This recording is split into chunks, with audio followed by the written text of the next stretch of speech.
Good morning, everybody. We are going to be starting at 9:25, so there will be a webinar starting again at 9:25. This is just a test for those who are already logged in to check that you can hear everything.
Welcome to everyone who's joining. We will be starting at 9:25, but this is just to help people check that their audio is working fine.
Good morning, everybody, and welcome to Pride in Nature.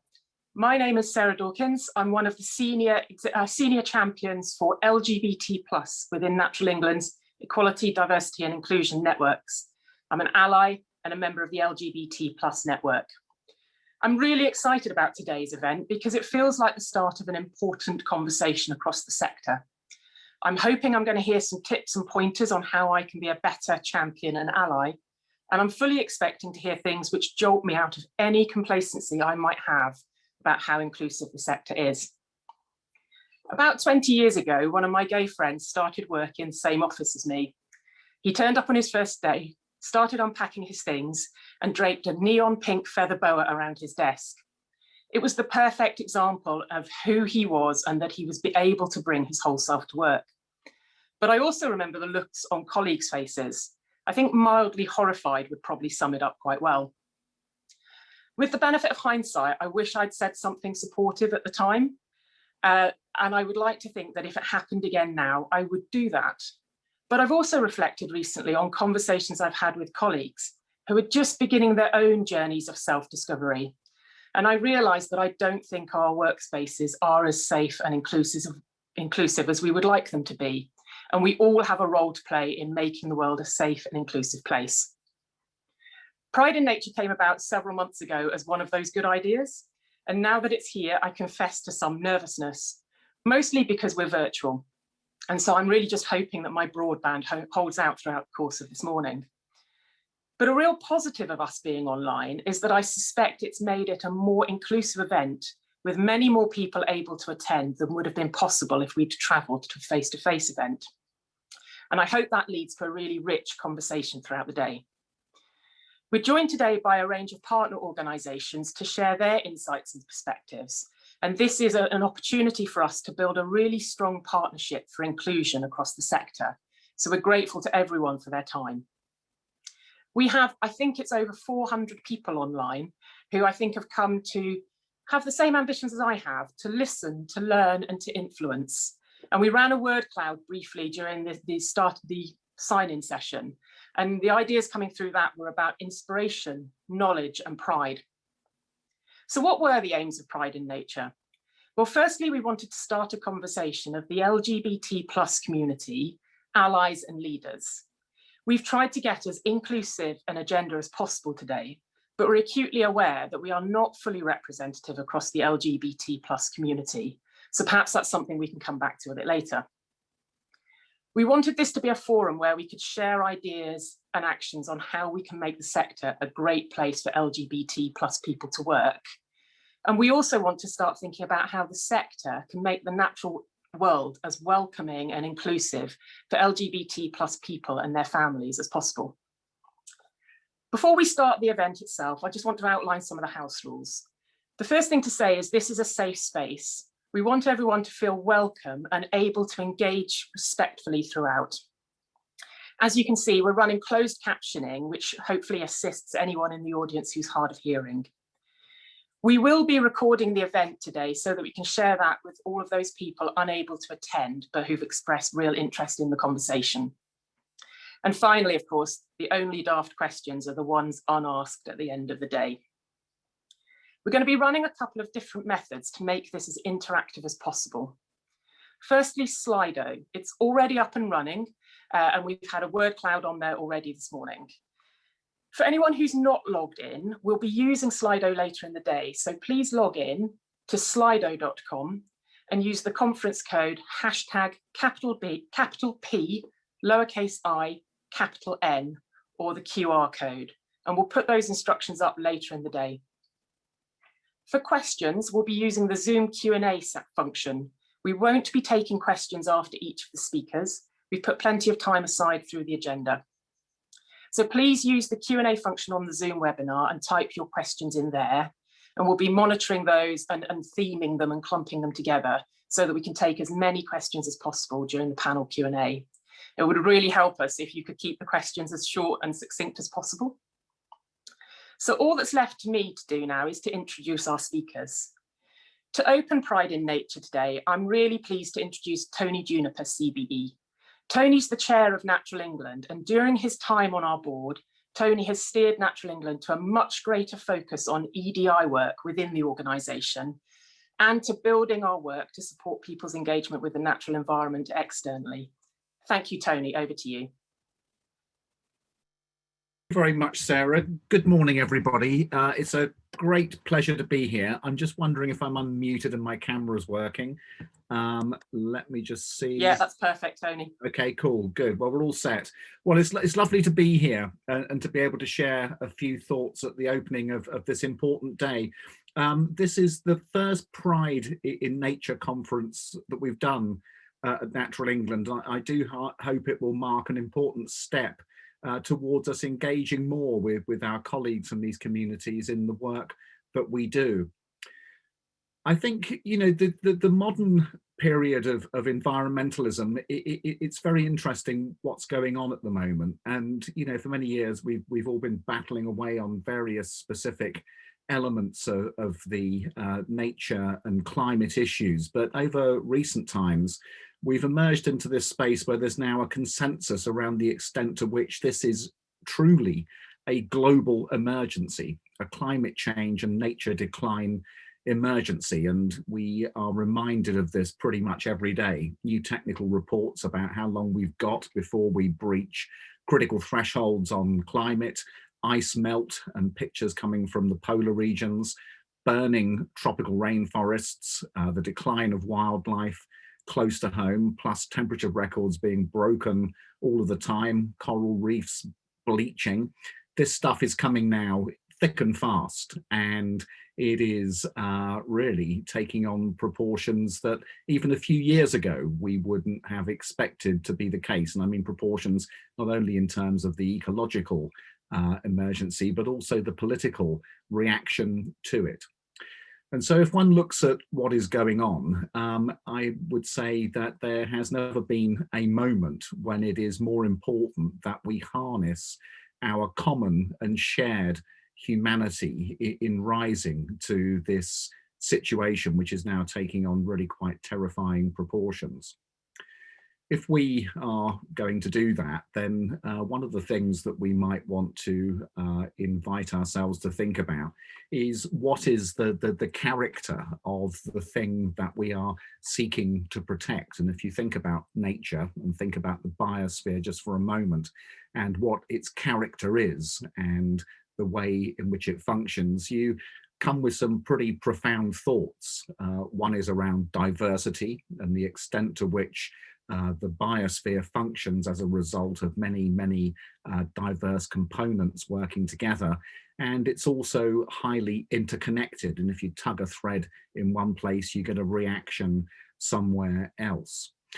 And if those are the properties of the biosphere, then I think they need to be the properties of the reaction to what we now need to do in building solutions. And if you think about the scale of what's before us, then, you know, inevitably any solutions and reactions that we might come with have to be broad and deep, and indeed about a movement that harnesses the power and the influence and the commitment and passion of absolutely everybody. I've been lucky enough to work in the conservation, environment and sustainability worlds for 35 years now, and I've seen quite a bit of change over that period. But for example, I spend a lot of time working at Friends of the Earth. I spend a period working with the Wildlife Trust as their president. I worked at WWF UK, and I spent a long period working with His Royal Highness the Prince of Wales, including as an advisor to his International Sustainability Unit. And if I can just pick one strategic thought that went across all of those different roles that I've had, and sometimes we made quite significant progress, then it was the idea of a movement, an inclusive movement of people coming together to be able to solve those problems. That was always the upshot, whether we were campaigning for a climate change act here in the UK, whether we were campaigning for a new act of parliament to protect wildlife. With the Prince of Wales's work, a global partnership for the recovery of the tropical rainforest. That was a multi-sector initiative that we decided was needed for that. at every turn, it's all about movement building. And movements are by definition broad and deep and include absolutely everybody. And if we don't have that, then we're not going to be able to find the ways to be able to do what's needed. In terms of whether we are actually building those movements that have diversity, equality and inclusion at the heart of them, I think we're making some progress. If you think about the vast age spectrum that needs to be accommodated, we have leaders that include Sir David Attenborough and Greta Thunberg. And so you can see that we do have some progress there. When it comes to racial diversity, I think there is much, much more to do across the environmental community, and many of us have been thinking about ways in which we might start to approach that question. When it comes to gender identity and sexual orientation, again, I think there's a lot to do, but I think in that case, we actually know less. We've got less information and less knowledge, which says something in itself, I think, about the work that we still need to undertake to understand both what the barriers to participation might be, and then how we're going to get past those barriers. At Natural England, when I came in, you know, and as I say, all those other roles that I've been lucky enough to enjoy, you know, a similar conclusion came quite quickly when we were looking at all of the different actors that are involved in nature recovery in this country, or must be involved in nature recovery. And when we were thinking about all the different policies, we decided that the mission for Natural England had to be about building partnerships, and that was about the harnessing of all of the different energies that need to be in the solution, and also about connecting people with nature in ways that would then inspire them to want to be part of the solution. And we know that as we approach that challenge, we have some really quite big issues to deal with. And some of the work that we've been doing recently, monitoring engagement with the natural environment, shows us massive inequalities that exist in that process of being able to connect people with nature, not only for their own well-being, but also because in the end, that's going to be the way in which we're going to get the public mandate to do what's needed, because big change is needed to get to a zero carbon economy and to see the recovery of nature across the world.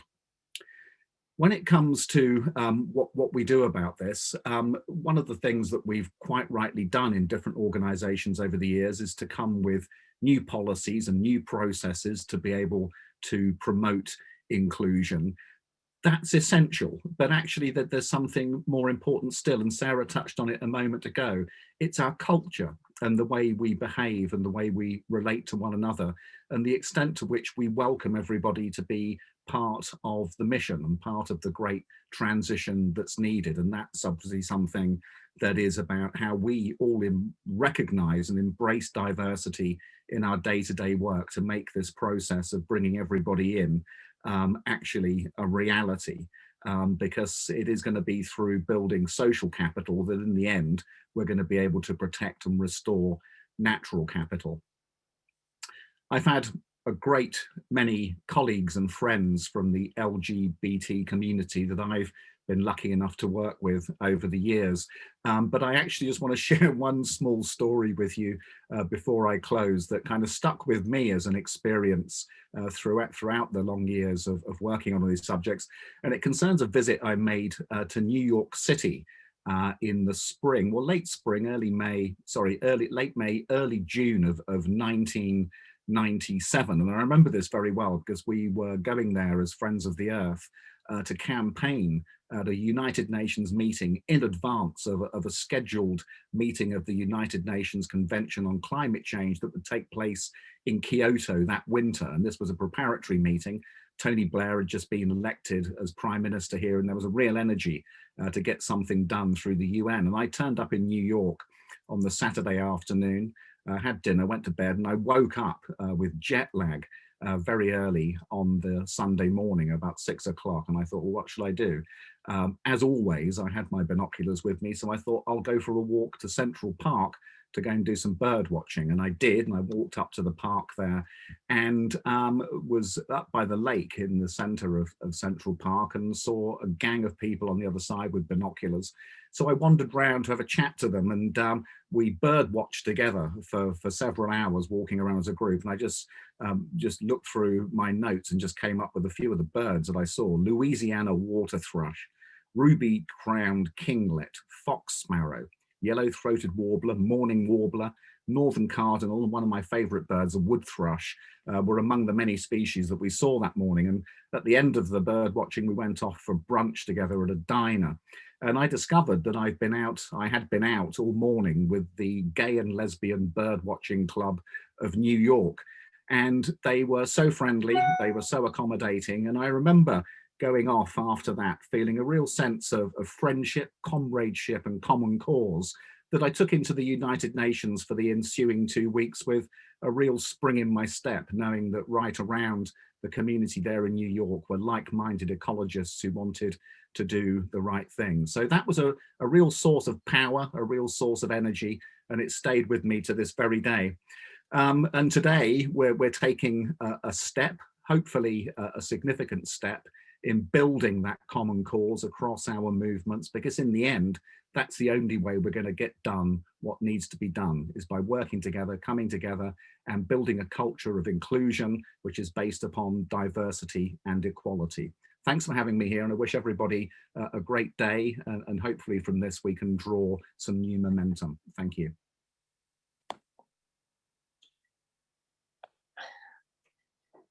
Tony, that was great. Thank you very much for that. And really great to hear the interconnectivity of the urgent conservation issues, the importance of harnessing everyone's inputs to get the tangible and lasting solutions we need. And as you say, you've really highlighted the need for inclusion and that there's much still to be done on that. So thank you for that. Our next speaker is Adele Rowe, and Adele has worked on rural and community development issues for 2 decades, spanning from the very local level, so those delightful late night parish council meetings, through to the more regional as the area manager for Yorkshire and North Lincolnshire with Natural England. She's now head of our Natural England's Connecting People and Nature programme. So Adele, over to you, please. Thank you, Sarah, and good morning, everyone. It's great to be here. I'm so happy to be able to be part of this event, first of its kind, and be part of the conversation. I want to talk about connecting with nature this morning and why that's important. And I'm the guinea pig here, finding out if I can move on the slides on my tablet, which is not happening. There we go.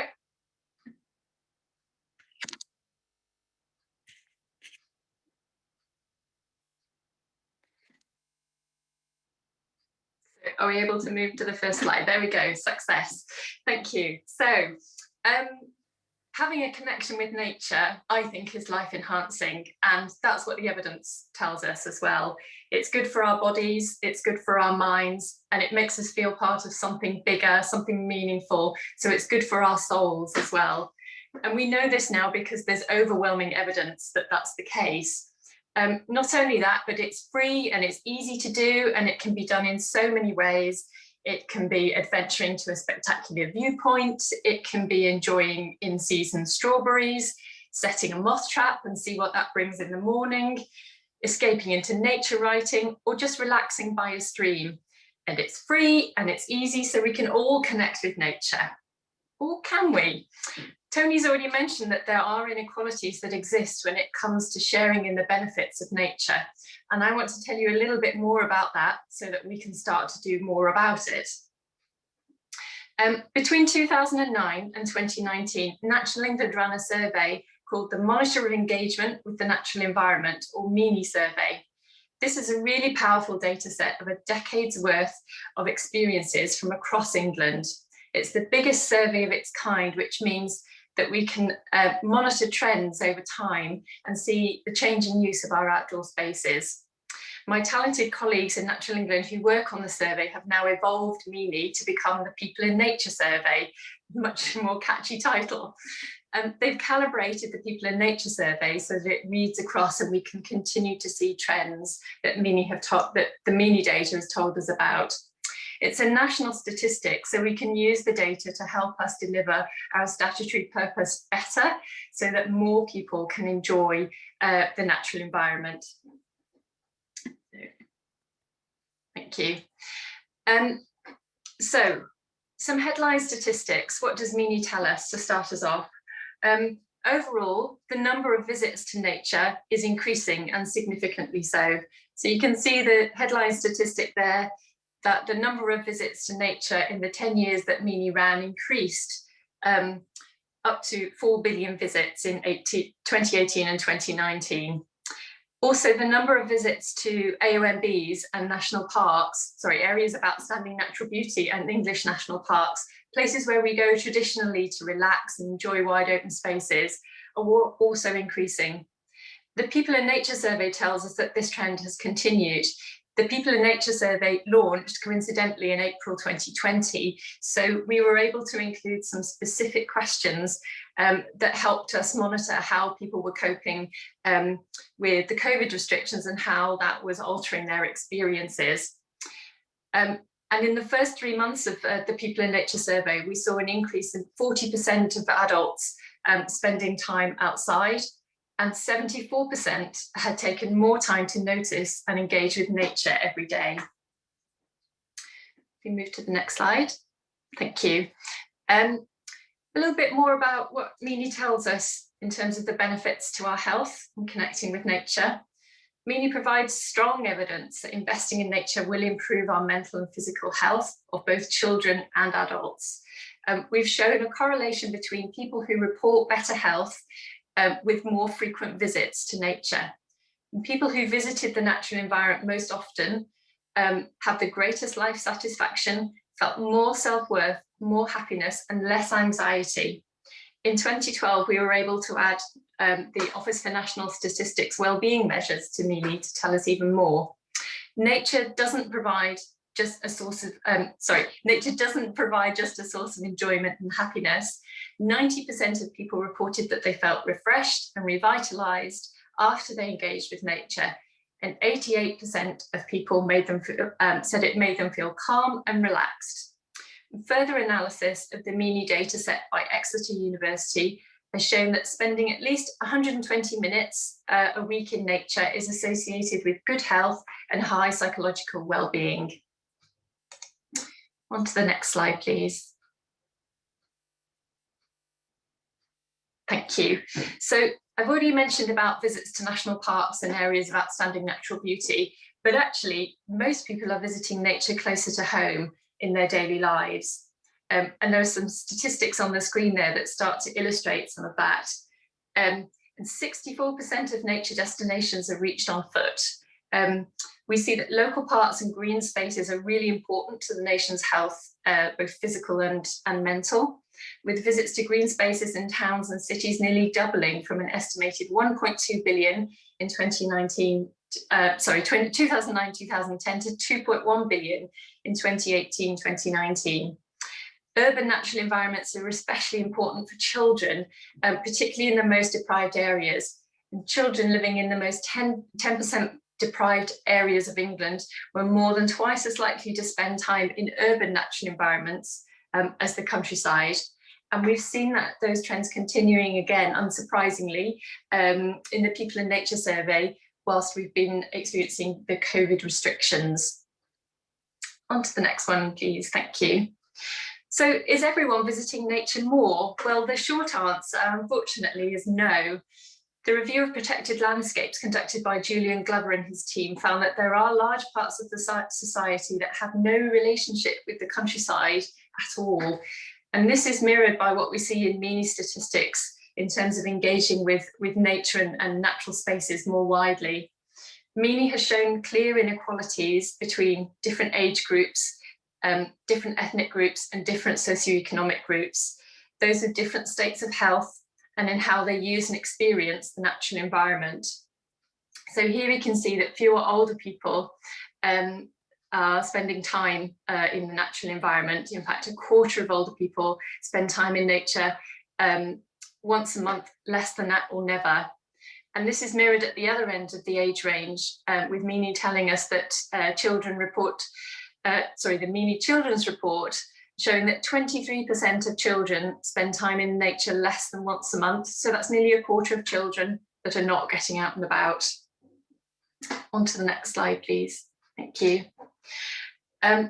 We did find that 2/3 of children were spending time outside at least once a week, but that still suggests that lots aren't. And there's a correlation here with socioeconomic group, with children from the most deprived 20% of areas are less likely to spend time outside than those in affluent areas. Our data shows people from the most deprived areas are least likely to visit nature frequently, with around a 20% point difference between adults and children living in the most deprived areas than those from the more affluent areas. And those gaps don't seem to be closing over time. In fact, COVID seems to have exacerbated those existing inequalities. Data from the first 3 months of the People in Nature survey found that 70% of adults in higher income household had visited green or blue space in the last 14 days, whereas only 44% of those in lower income households had done that. So this slide tells us a little bit about some of the inequalities for those from a Black and ethnic minority background. And it tells us that adults and children from Black and Asian minority ethnic backgrounds are less likely to spend time in nature than those from white backgrounds.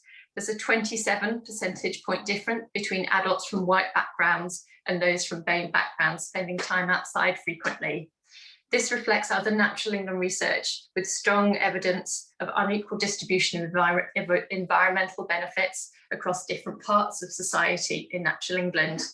So just to be clear in simple terms, what all this data is telling us, it means that quality of life is being negatively affected by not being able to access this free resource that's everywhere around us. On to the next slide, thank you. So we want to understand what those reasons are, what those barriers are, so that we can do something about it. Meany asks people why they don't spend time outside in the natural world. The main reasons were time-related, health or age-related, personal preferences, or poor access, no suitable places to go, not having access to a car made a big difference, or safety concerns, or no public transport. And there'll be lots more reasons sort of buried in some of those headlines there that we're still trying to find out more about. And some of those reasons will be logistical, practical reasons why people are struggling to spend time in nature, and some will be more societal, cultural reasons.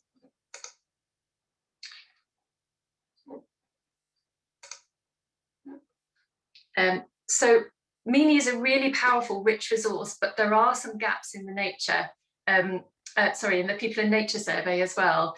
The survey doesn't currently ask respondents about their sexual orientation, so we're not able to isolate the experiences of LGBT+ communities and their families about how they're experiencing nature or not, and what the experience is like when they do visit nature. So is that a problem? That's an open question, I think, for today. And is that something that we might want to get from today as an action, to start to explore how we can gather those experiences through the People in Nature survey? Handily, I did have a chat with my colleagues in the Chief Scientist department beforehand, and that it is possible for us to explore that. So that's something we can perhaps pick up later on in the question and answer session. I want to end by saying that the inequalities that the data highlights matter. We know from history that inequality for one group impacts us all.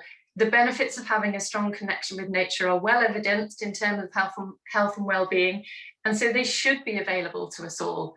The survey tells us about current experiences, but it doesn't tell us about what people want and need. And I think in that context, intersection matters. We are all complex individuals, not defined by one protected characteristic or another. And we need to understand more about how the barriers for one group are impacting on other barriers. Are they compounding, or are there specific dynamics that, being part of more than one group or one specific group, that are being hidden by us not knowing the full story?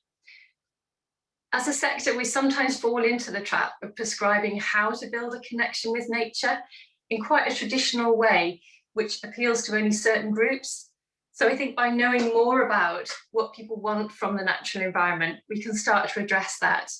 There's not lots that Natural England are already doing in that area.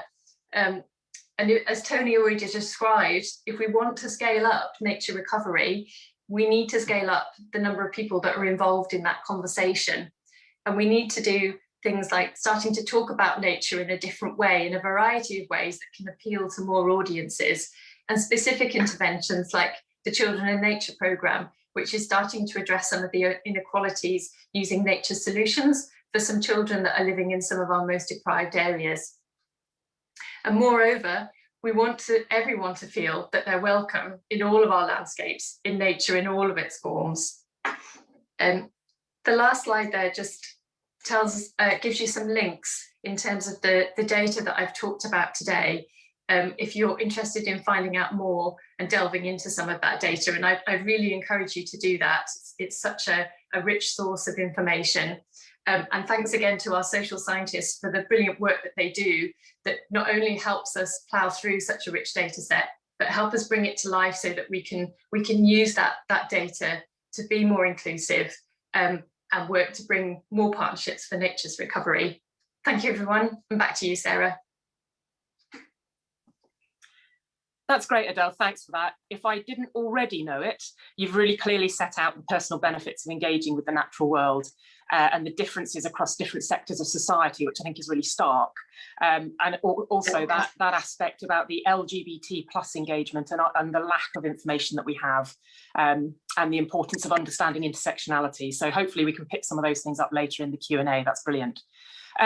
People are asking questions on the Q&A. Those things that are more specific to us as the event organisers, we're answering as we go. But otherwise, please do keep asking your questions and we will store those up for the QA panel a bit later in the morning.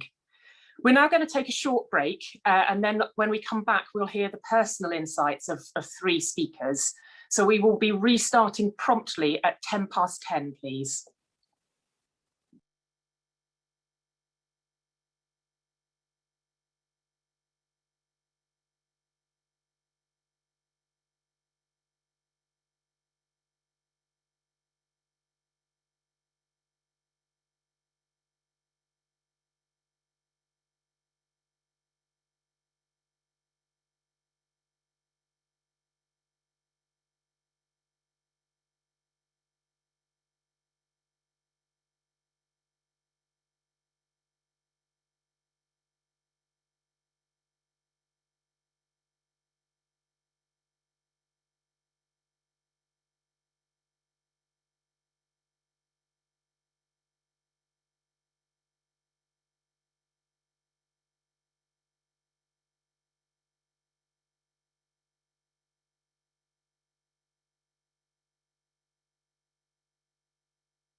Welcome back, everybody, to Pride in Nature. Without further ado, I've great pleasure in introducing Andy Webb from Gay Birders Club. Andy's an enthusiastic birder and a long-standing member of the club, which he chaired for 8 years. He's also been very heavily involved in local LGBT+ community support, having been the chair of the Grampian LGBT+ switchboard and convening the North East LGBT+ forum. Andy, the stage is yours. Right. Hope everybody can hear me. Thank you very much indeed for inviting the Gay Birders Club to come along and present to this meeting. What I'll try to do is to give you a flavour of what the club is all about. I'll first of all introduce you to our strapline, which is enabling contact between lesbian, gay, bisexual and transgender birders nationwide. Also our relatively new logo, which carries the current flavour, if you like, of the rainbow flag, but within a triangle. It used to be a pink triangle, but as a club we wanted to move away a bit from that symbol of oppression from historic times. Now, how do I move on to the next slide? Andy, we've been having some problems with that, so if you just give a prompt, Jamie will do it for you. Okay, thank you very much, thanks.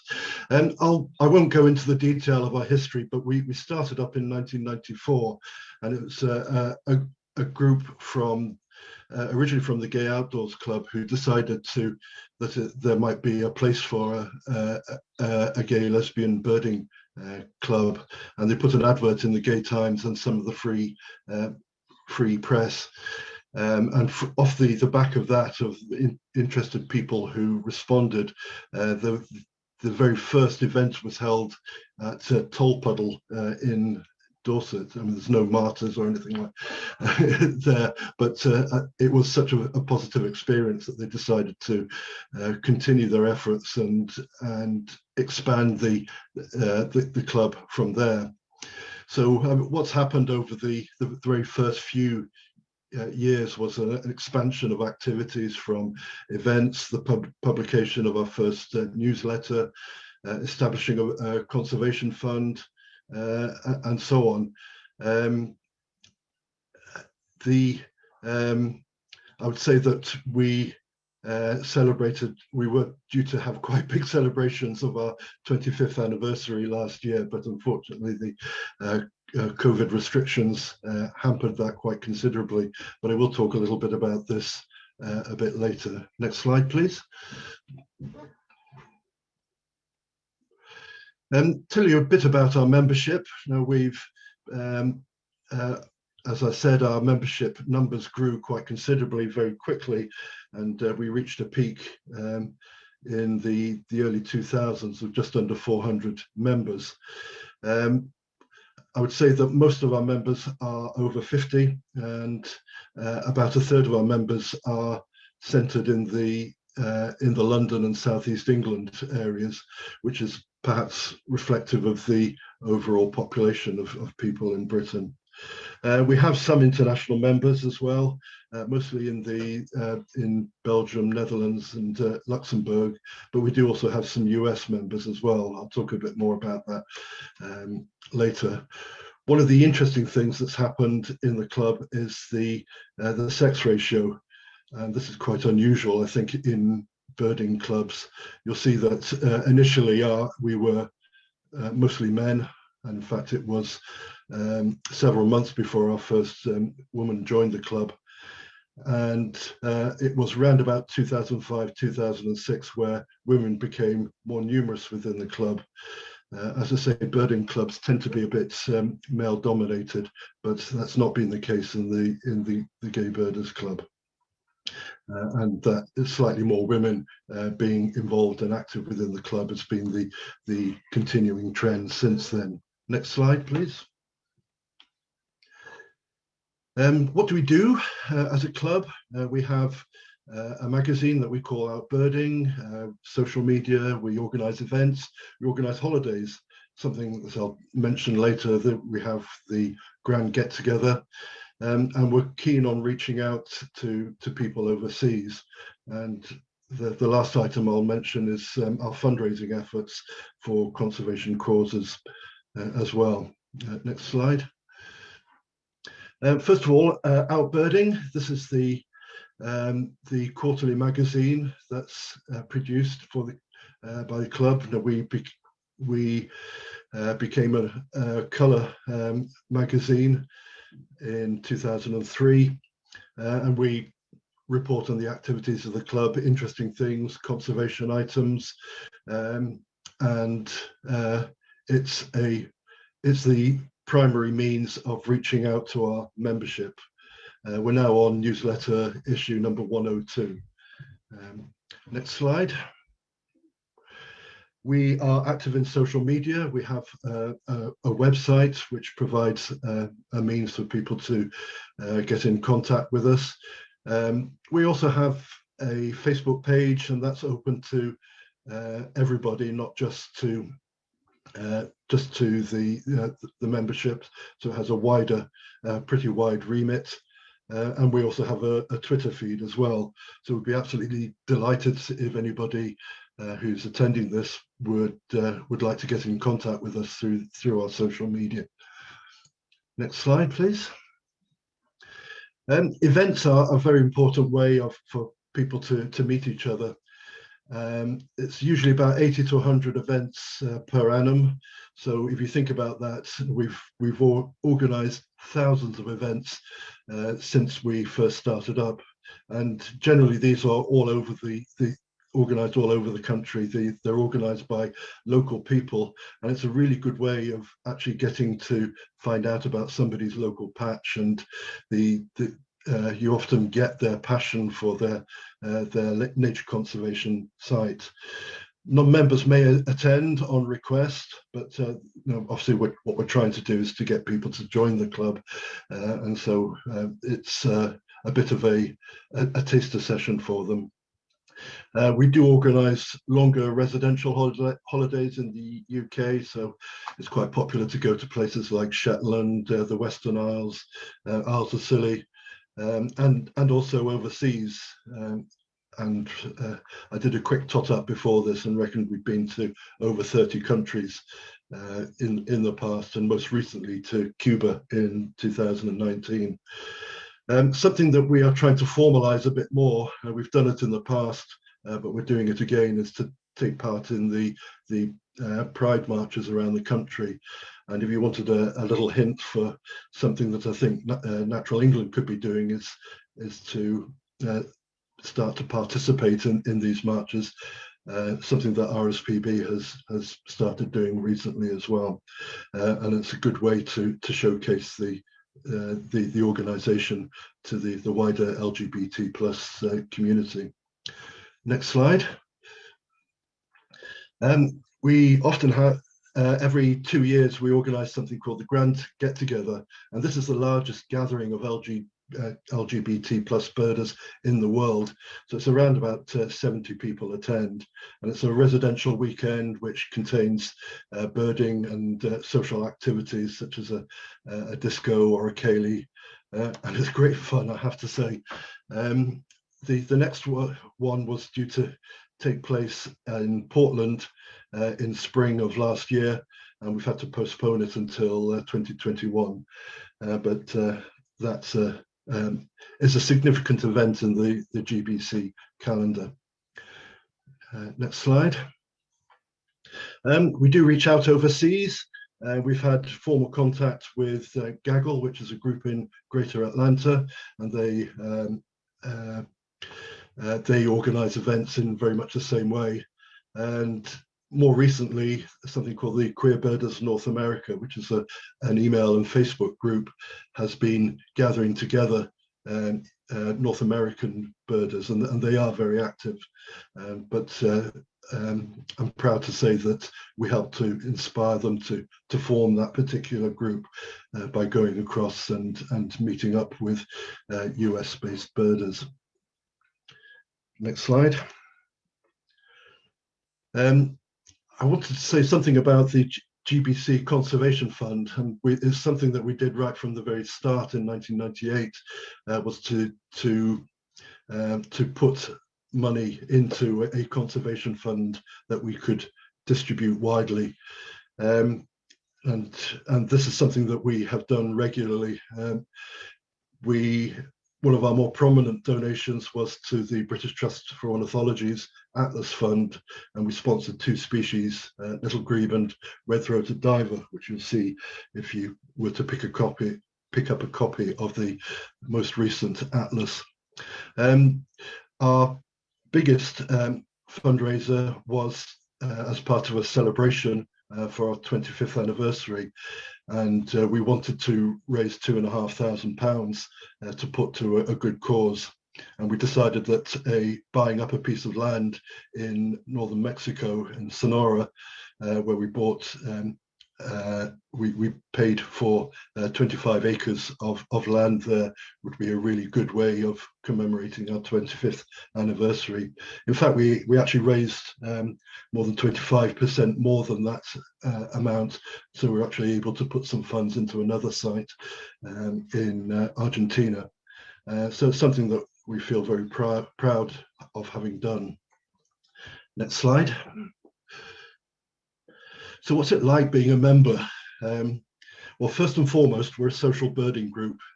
And for me, that's not something that I ever expected of myself when I first joined the club, that it would be something that would be so attractive. But it does fulfill a lot of roles for people. It's been a means for people in the LGBT community to discover birding, and it's also been a means for people who are birders or interested in wildlife to enhance their knowledge, and also to, in some cases, to actually come out as well. And so it's been a very positive role in a lot of our members' lives. And it's also a very safe environment for people to be in. We lower the barriers so that we make it easy for people to join the club. And I think one of the big barriers for people is that they fear that they don't know enough about wildlife, that they'll be vilified in some way. And I think that's one of the most supportive things that we can do for people, is to make it a safe environment for them to be able to talk about birds and talk about their passion for wildlife and the natural environment. And above all else, it puts the fun and friendship back into birding, which can be a bit of a solitary activity sometimes. I was really interested to hear Tony Juniper's comments about meeting up with the New York LGBT birding group, and that's about right. I would say it's a very positive experience being within the club, and that's the way it should be. Final slide, please. So I have enormous fondness for the GBC, and I'm very proud of a lot of the things that we've done. I'm very proud of the fact that men and women are able to mix freely within the GBC, and I would say that there's some lessons in there for how to encourage people who might feel somewhat excluded from a club there for us. And I would certainly commend the really strong efforts of the very first women, particularly Kerry, who was so active in encouraging women to participate fully in the club.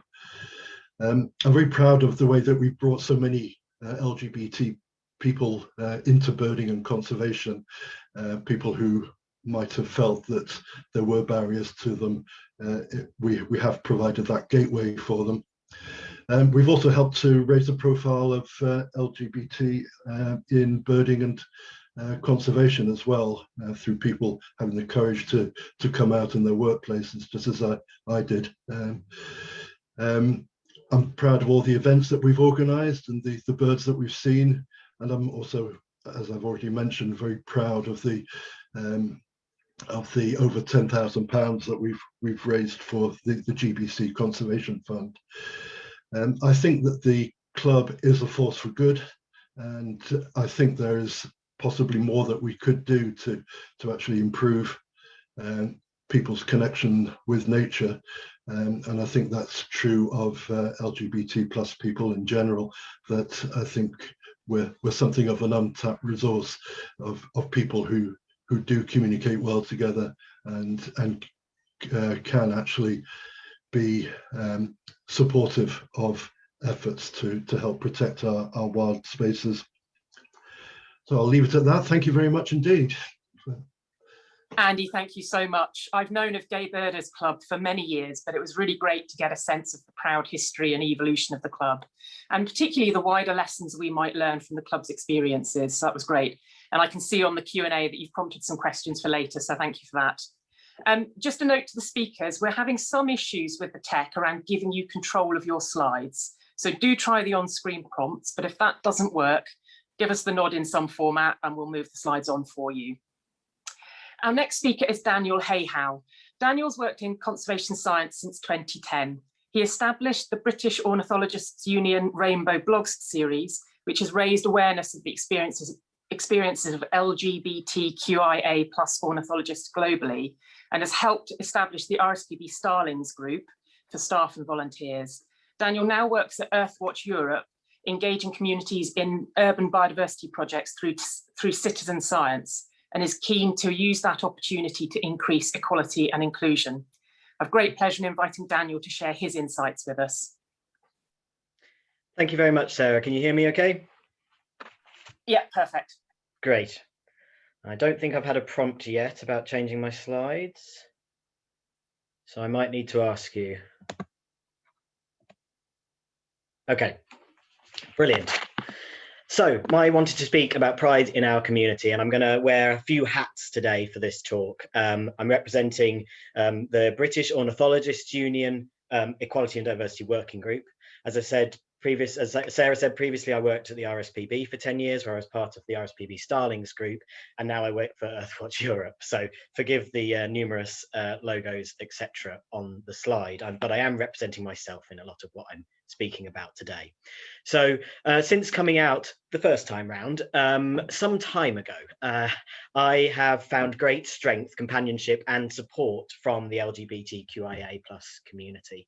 And I have also experienced the same strength, companionship and support from the conservation communities that I've been a part of, both from a voluntary perspective and in my professional life. The conservation community can be a close-knit family. Working in a vocational type of career means that people's lives are very closely intertwined, personally and professionally. And this comes with huge benefits, but also challenges. During my time at RSPB, I was a founder member of the Starlings LGBTQIA grassroots group of staff and volunteers. And last year, I joined the British Ornithologists Union Equality and Diversity Working Group. And the driving force for me to be a part in these groups was in response to these challenges I've experienced.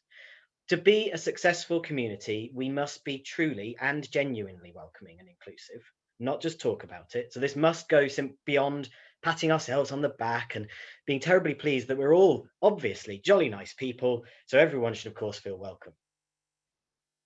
We can and we must go further, making sure that our members and our prospective members feel they can be their authentic selves within our communities. And one way to do this that we felt important in the RSPB group and in the BOU was to simply start raising more awareness. We've spoken already today about the lack of knowledge within individuals and within organisations. We wanted to speak the unspoken, and we want to answer questions that people feel unable to ask and to demystify things a bit. So you'll see on the screen here, this is our Rainbow blog series from the BOU, and we wanted to demystify the acronym. The members of the LGBTQI community, as a member of the community, it's sometimes easy to forget that not everyone is familiar with the term. There may even be a perceived risk of causing unintended offence by simply asking or not understanding something. So we wanted to kind of open this all up and make no questions inappropriate. Each of the Rainbow blogs is written by a member of the community who identifies as one of or more of the letters of the initialism. Before continuing, it's really important to note that there are many orientations and shades of grey within the initialism, and some people choose not to identify at all. and find it uncomfortable to be put into any particular box.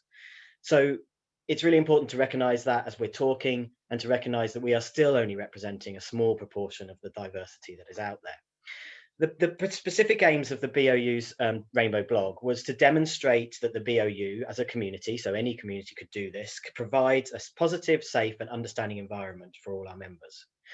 We wanted to improve our understanding of the needs and expectations of LGBT members, and to break down barriers to engagement, both within the organisation and the wider community. And we wanted to build the BOU's external reputation as an inclusive and welcoming organisation. So I want to share with you a couple of excerpts from the blogs. First, from Jess McLaughlin, a PhD student, writing to a new cohort of grad students. And she says, "I wish more than anything I could promise you that everything will be fine. I wish I could promise that you won't have to do the calculation of whether an opportunity, a job, a conference or fieldwork will be safe. I wish I could promise all of this, but I can't promise there won't be battles. But there won't be battles you will fight alone. And they won't just be battles for yourself, even if they seem like it. Every time you push your way to the table, you make it a little easier for both yourself and for the next person." We also have a blog from the allies in our community, and they play a significant role. And hopefully those of you here today who are not part of the LGBT community will feel empowered to maybe speak a little bit more openly about this and play your role as an ally. So Steve Dudley, the BOU's Chief Operations Officer, challenged himself in his blog. "With my liberal upbringing, I was merely an accepting friend, not an ally to the LGBT people I knew. Recently, this began to trouble me, so I asked a queer friend about being an ally, capital A. She told me I was a great friend, a good ally, but not a true ally. She shamed me by saying that I was quick to confront racism, but she couldn't recall me confronting prejudice against LGBT folk. She was right. Her view was that to be a true ally, you needed to be seen to be an ally, and that actions speak louder than words. And I have learned how to be a better ally by asking my friends just how I can do that. So again, it's about communication, it's about being open and accepting where we don't know, and being able to ask questions." We have an anonymous blog from a trans man.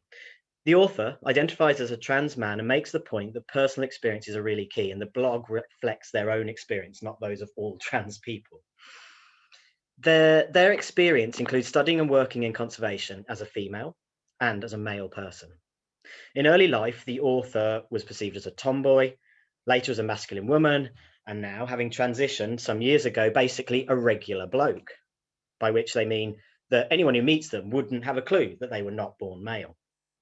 They reflect on how it's a fascinating experience to see the different people, how different people respond and react depending on those perceptions.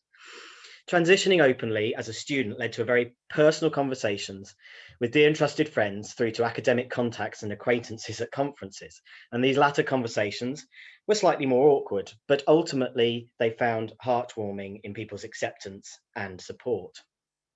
The author writes anonymously, reflecting that despite having experienced no direct discrimination or prejudice themselves, it has been tough, and it has included pain and hurt as well as confusion, not just for themselves, but others around them.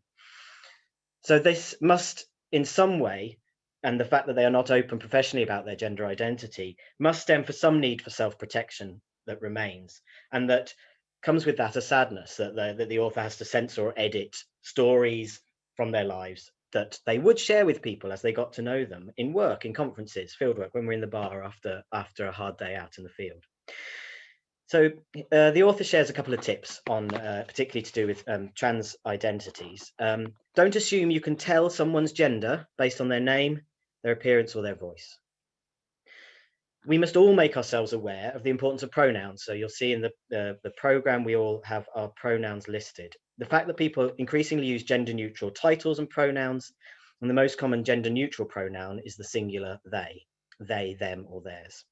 It feels uncomfortable to say it at first, but the more you do it, the more comfortable it becomes, and we won't be tripping over ourselves so much. It's important to put pronouns in your email signature on your social media profile. It causes you no harm, but it makes other people feel acknowledged and valid. Maybe consider, instead of addressing groups with binary language such as ladies and gentlemen, try more alternative, inclusive forms such as folks or everyone. Hi. Please don't correct people about which toilet they're using. And if you make a mistake, just apologize and move on. People will feel more awkward if you make a big deal out of an honest mistake. Next slide, please.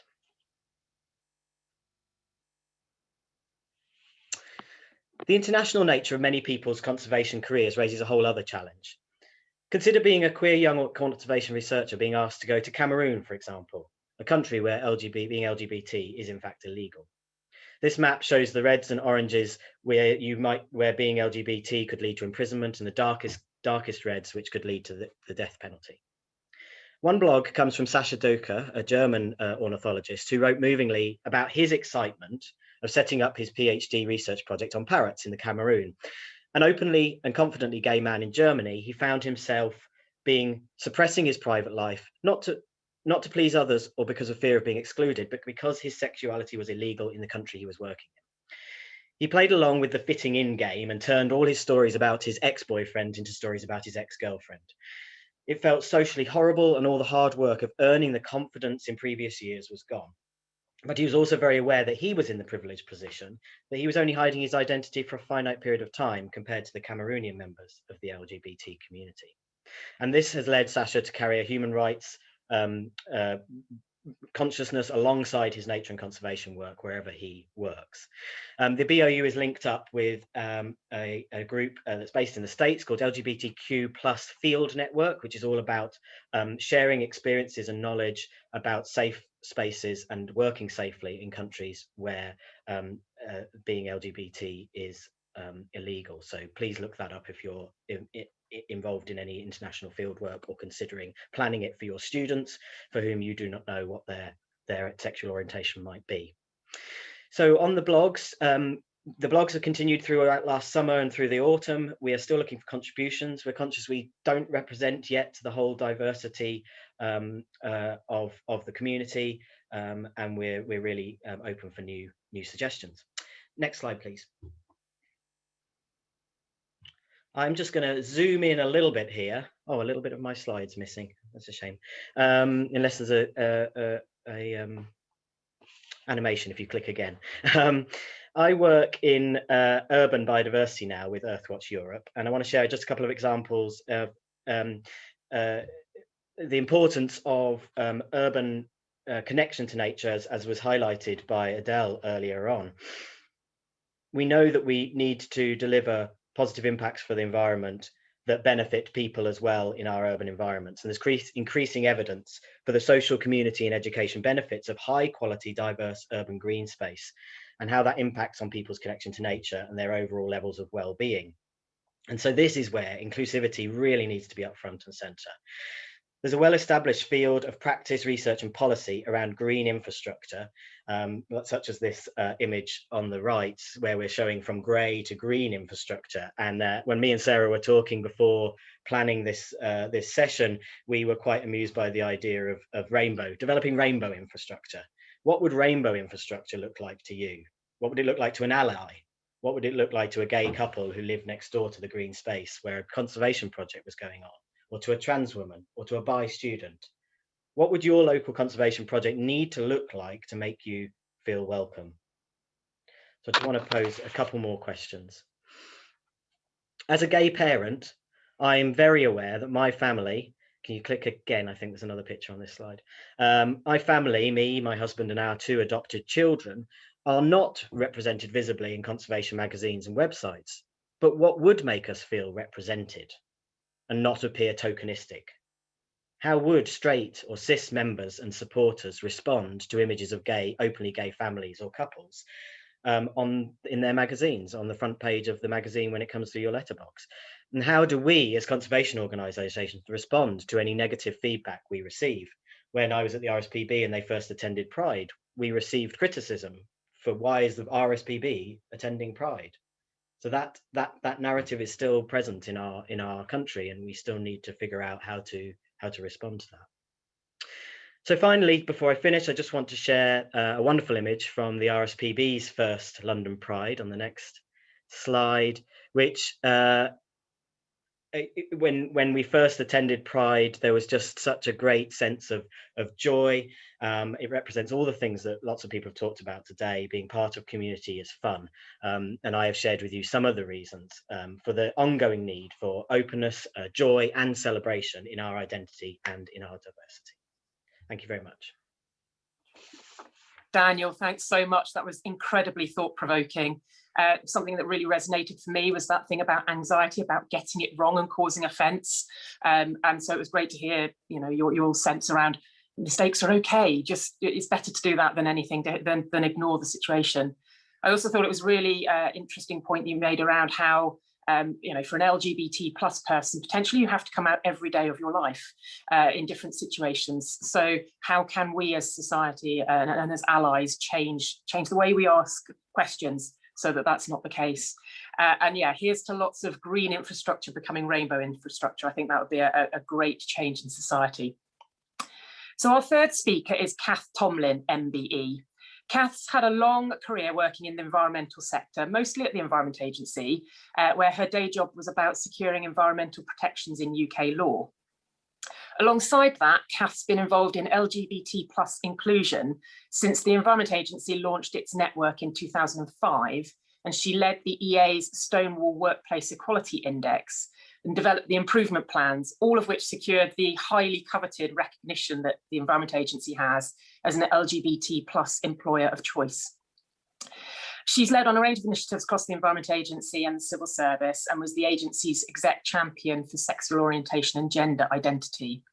Kath's recently moved to Sustrans as their head of diversity and inclusion, and she's leading work there to deliver the Sustrans mission to be a charity for everyone. Kath was awarded the MBE in 2020 New Year's Honours for services to the LGBT plus community. So I'm sure we're going to hear some great things from Kath. Welcome to you, Kath. Thanks ever so much, Sarah. No pressure there then. Good morning, everybody, and it's lovely, really genuinely lovely to be here. And if you could move on to my title slide, that would be great. Thank you.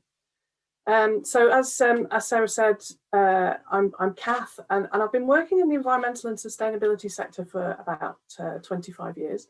I've been a lesbian the entire time, but I've not always been comfortable and confident that entire time. And for the best part of the last 15 years, you heard, I've been helping drive forward the inclusion agenda within the Environment Agency, within partner organisations, and wider across the civil service. And I've recently had a career change. So I'm going to talk to you about my experiences in the workplace and why I think inclusion matters. And it is a personal views. Obviously, all of us are speaking from the heart here, but there's only me and my lived experiences. We don't all have one big gay mind. So please, if that prompts any questions or you disagree with anything that any of the speakers say, then hopefully that'll add to a really great and deep Q&A session. So if you could move on to the next slide, please. So me and being LGBT in the workplace. Well, I think with my lived experience, it starts way before I even started work. So I was 15 years old when Section 28 was introduced. And for those of you that don't know what Section 28 was of the Local Government Act, it forbid councils to intentionally promote homosexuality or promote the teaching in schools, and this is my favourite bit, of the acceptability of homosexuality as a pretended family relationship. Pretended. I just, as if the insults weren't bad enough, throw that one in there. But that was at a time when I was just starting to work things out about myself. So it had a really quite a big impact on me when I was growing up. Being gay couldn't really be talked about at school.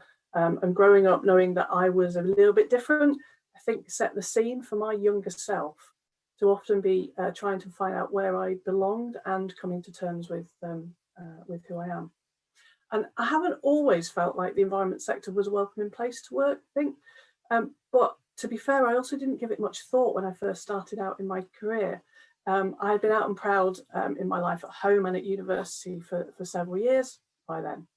So when I first started full-time paid work, it was my first day in the office, and there was a lovely woman who showed me round back in the days when we all worked in offices.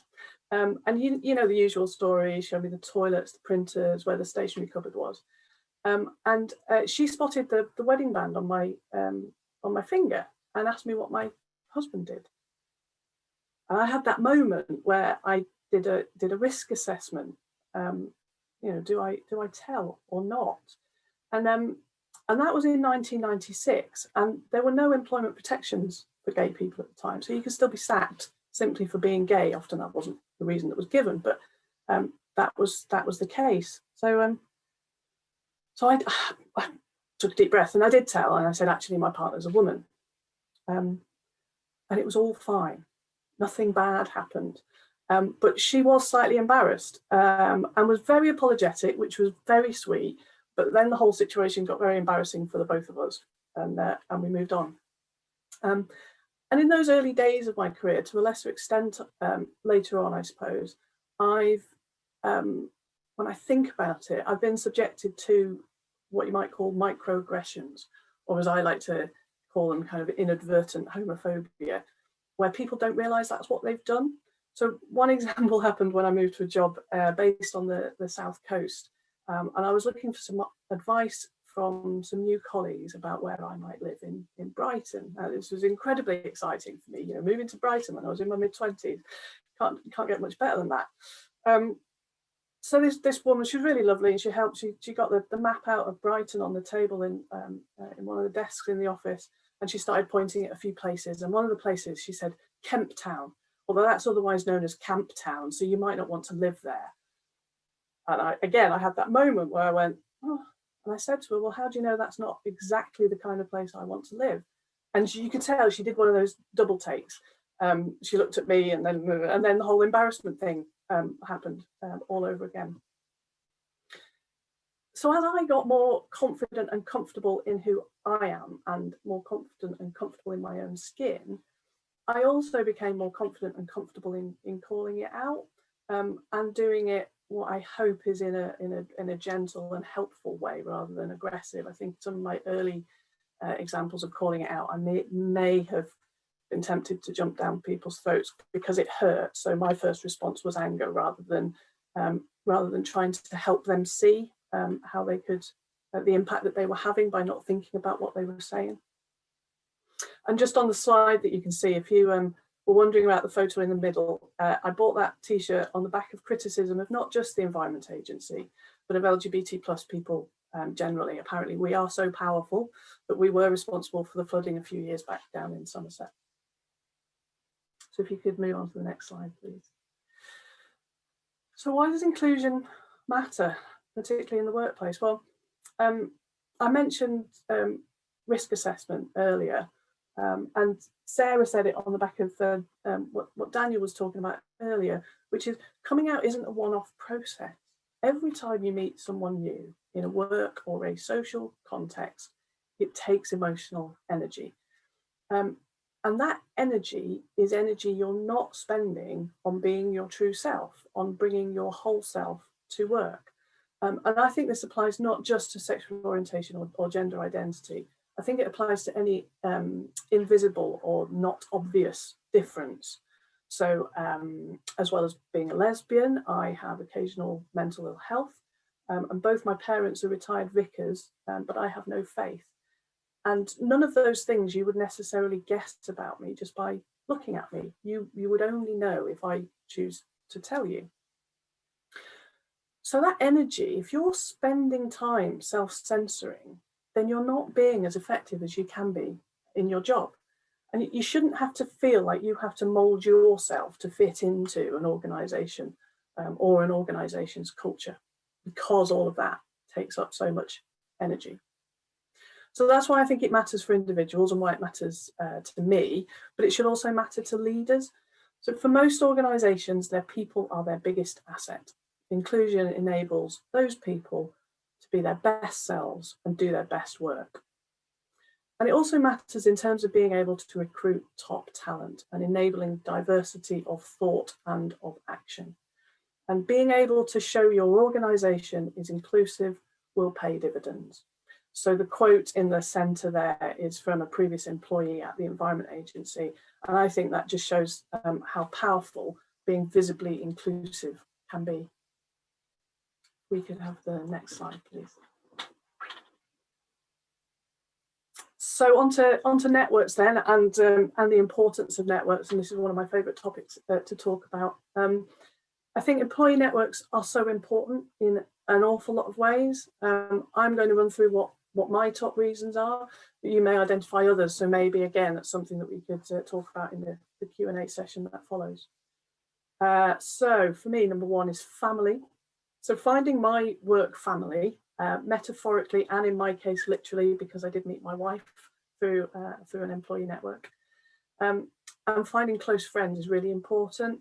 And I think maybe some of you can empathise with wanting to find a group that we can identify with, and finding a place we belong. I was feeling a bit of an odd one out because of the speakers so far. I'm not a birder, but I think there are other things that join us together and we have in common here. Number two would be support.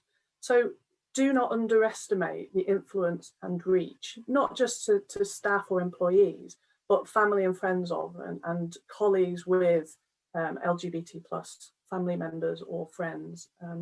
That quote there again is a real experience and real feedback that the Environment Agency got from one of its employees. Challenge. This is probably, if not the most important, but it depends on your view. So I welcome hearing yours. Challenging the organisation to be better and to hold leadership to account. And the network at the Environment Agency has had a great track record in doing just that. I think I'd also say personal development. So one of the biggest benefits that I think I got personally when I led the network at the Environment Agency was I got access to people and things and experiences that I wouldn't have done as part of my day job. So one example would be I got to sit down with the then chair of the Environment Agency, who at the time was Lord Chris Smith, a personal gay role model of mine, you know, the first openly gay MP. I got to sit in a room with him and talk to him about his views on LGBT plus inclusion and equality. I mean, what an awesome thing to be able to experience.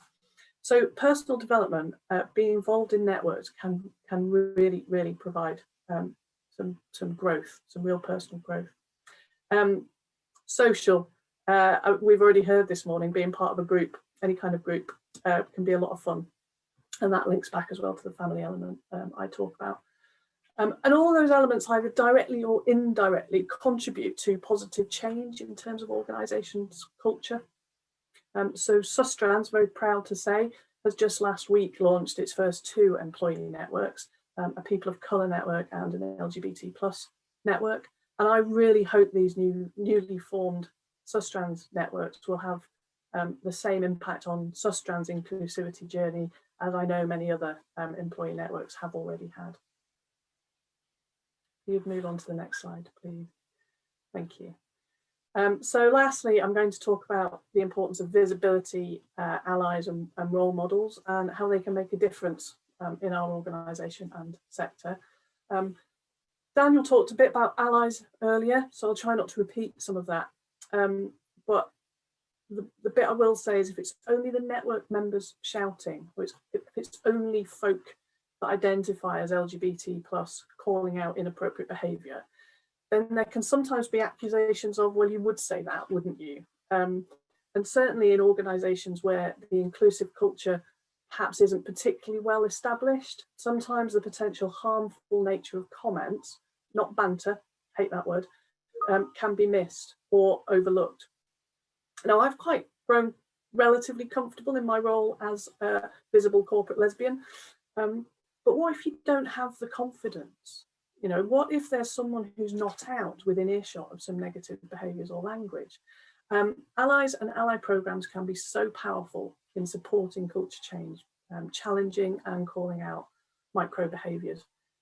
I think networks can play a role in helping allies understand what being a good friend looks like, helping allies to have confidence in knowing how to support colleagues, but also championing and celebrating the good stuff.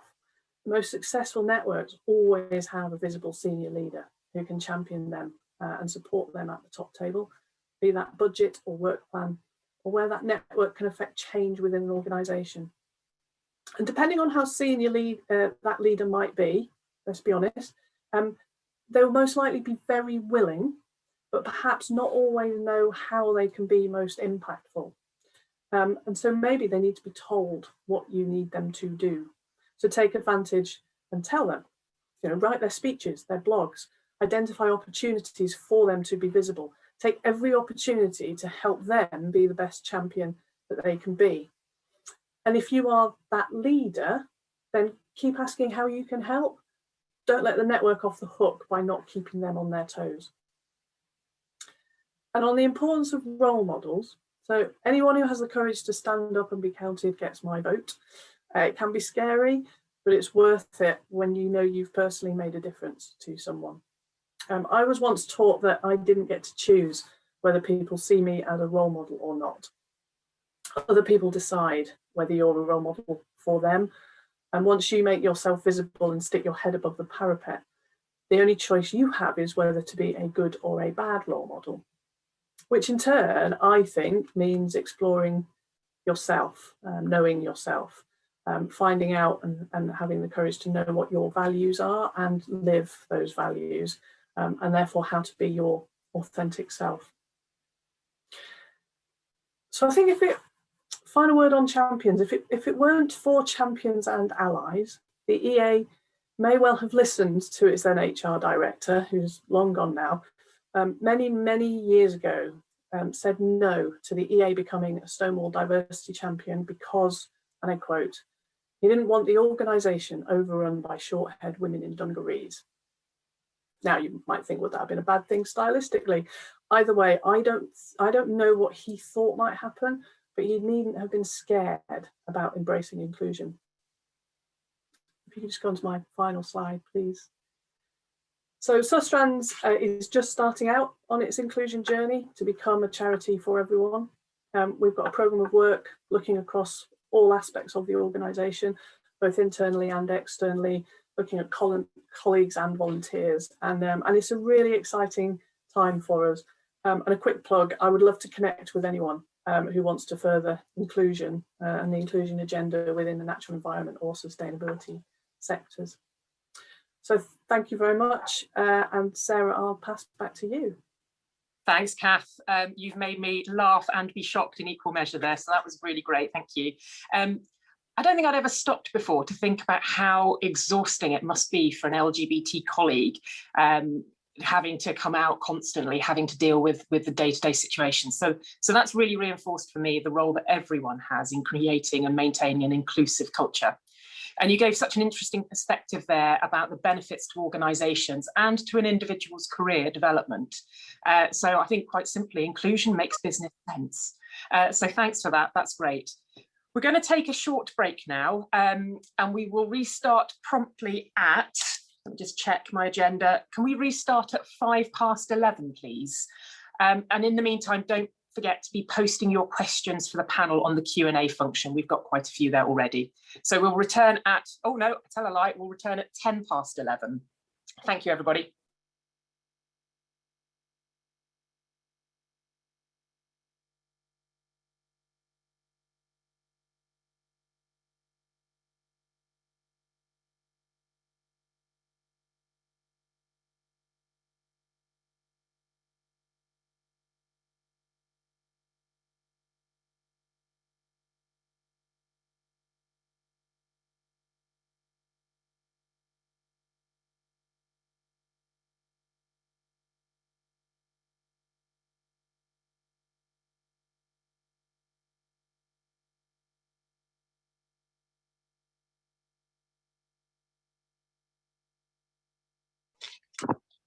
They are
Okay, everybody, welcome back to Pride in Nature, and I hope that's given you enough time to grab a quick cup of coffee. So far today, we've had some scene setting and we've heard experiences to help us start putting things into perspective. And we're now about to start our panel Q&A, which is the opportunity for you, the audience, to get involved. We've already got a load of great questions coming through on the Q&A function. So just as a reminder again, please type your questions into that Q&A function. Our panelists today are Adele Rowe, Andy Webb, Daniel Hayhow and Kath Tomlin, who we've already heard speak. And throughout this panel will be very ably steered and managed by Matt Naylor. Matt's a rural businessman with diverse range of business interests. Until January 2020, he was the chairman of the Oxford Farming Conference, and he writes regularly for Farmers Weekly. Matt was one of the founders of AgRespect initiative and has done a huge amount for raising awareness of LGBT+ issues across the farming sector. Matt, we're in your safe hands for our Q&A. Thank you. Good morning, everybody, and thank you very much for the invitation. Sorry about that light in the background. I've got a couple of questions to kick things off here. Bearing in mind that when I was in the closet, I used to find people who were out quite frightening. They used to make me confront the things that I most feared about myself. So I was going to just aim this one at the LGBTQ members of the panel. What advice would you give to anybody who's watching this who hasn't yet got to grips with their own sexual identity? And I'll start with Kath because she's first on my screen. Thank you, Matt. Well, so I think when I first started work, I was out, but I think as I talked a bit about, I wasn't particularly comfortable always in my own skin, and I think there's something about recognizing that you might be you might identify as LGBT+, but also I took a longer journey. I don't know whether this resonates with anybody else, but I took a lot longer to, okay, so I'm gay, and then, oh, but what does that mean? So I was never scared of people who maybe were a bit more jazz hands than me, but I did take time to get to know them a little bit before I'd open myself up and talk to them. And I think if you are one of those really overt, over the top, real flag waving gays, and some people would say, but you are one of those now, Kath. It's just about being aware of the impact that you can have on others, both positive and negative, and knowing when to maybe ramp that down a little bit to make yourself a bit more approachable so that people can. But I would say, please don't be scared. Do come and say hello, however secretively or anonymously. Andrew, do you have any comments or advice?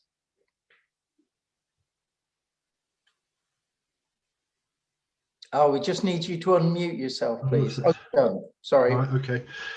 Sorry, yes, I have a couple of thoughts, and thanks for that. Thanks for going first, Kath, because that helped me compose my thoughts. Certainly in the club, we try to make it a safe place for people to come out, and it's something that we were conscious of quite a bit in the early years, that it had to be a safe place for people, that they weren't being outed by other members on events.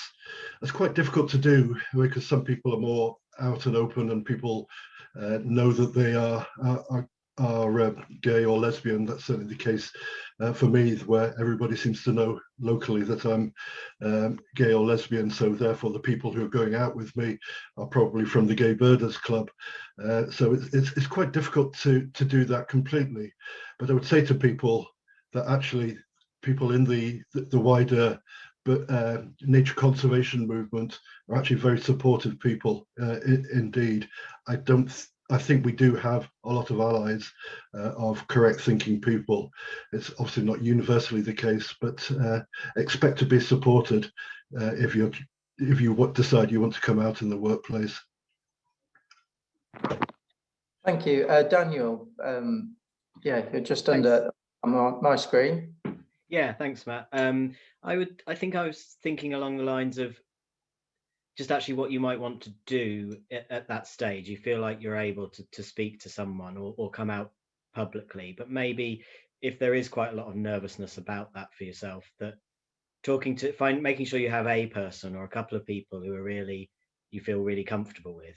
And then it becomes easier beyond that, because you feel like someone else has got your back if anyone was saying something in the background, or if you chose not to come out further, you know someone's got your back in case something you did get outed in a way that you weren't happy about. But you know, it just gives you that confidence. So I think that would be my first advice. And then that meeting other people in the community can give you that confidence, because you can get that sense of maybe a sense of belonging, to be like, oh look, it's okay, and I could finding some kind of role model or someone that you can relate to who has done it before you. And Adele, do you have a perspective on the question? Yeah, I think one of the many things that today has made me think, and I'm sort of constantly jotting down things that I'm going to do differently or dig into or people to connect with. And I think on this question, I'm really going to practice asking more open questions and stop making assumptions. You know, our chief executive asked our chief operating officer, you know, tell me about your family life when he started in the organization, rather than what does your wife do? So things like that, and getting used to asking those open questions, you know, to make that the accepted norm, rather than what does your husband do or what does your wife do? Because there's so many ways that we live our lives that are all equally valid. So the open question will reveal so much more as well about other things that people want to share and want to be proud of and talk about openly. So thanks, Matt.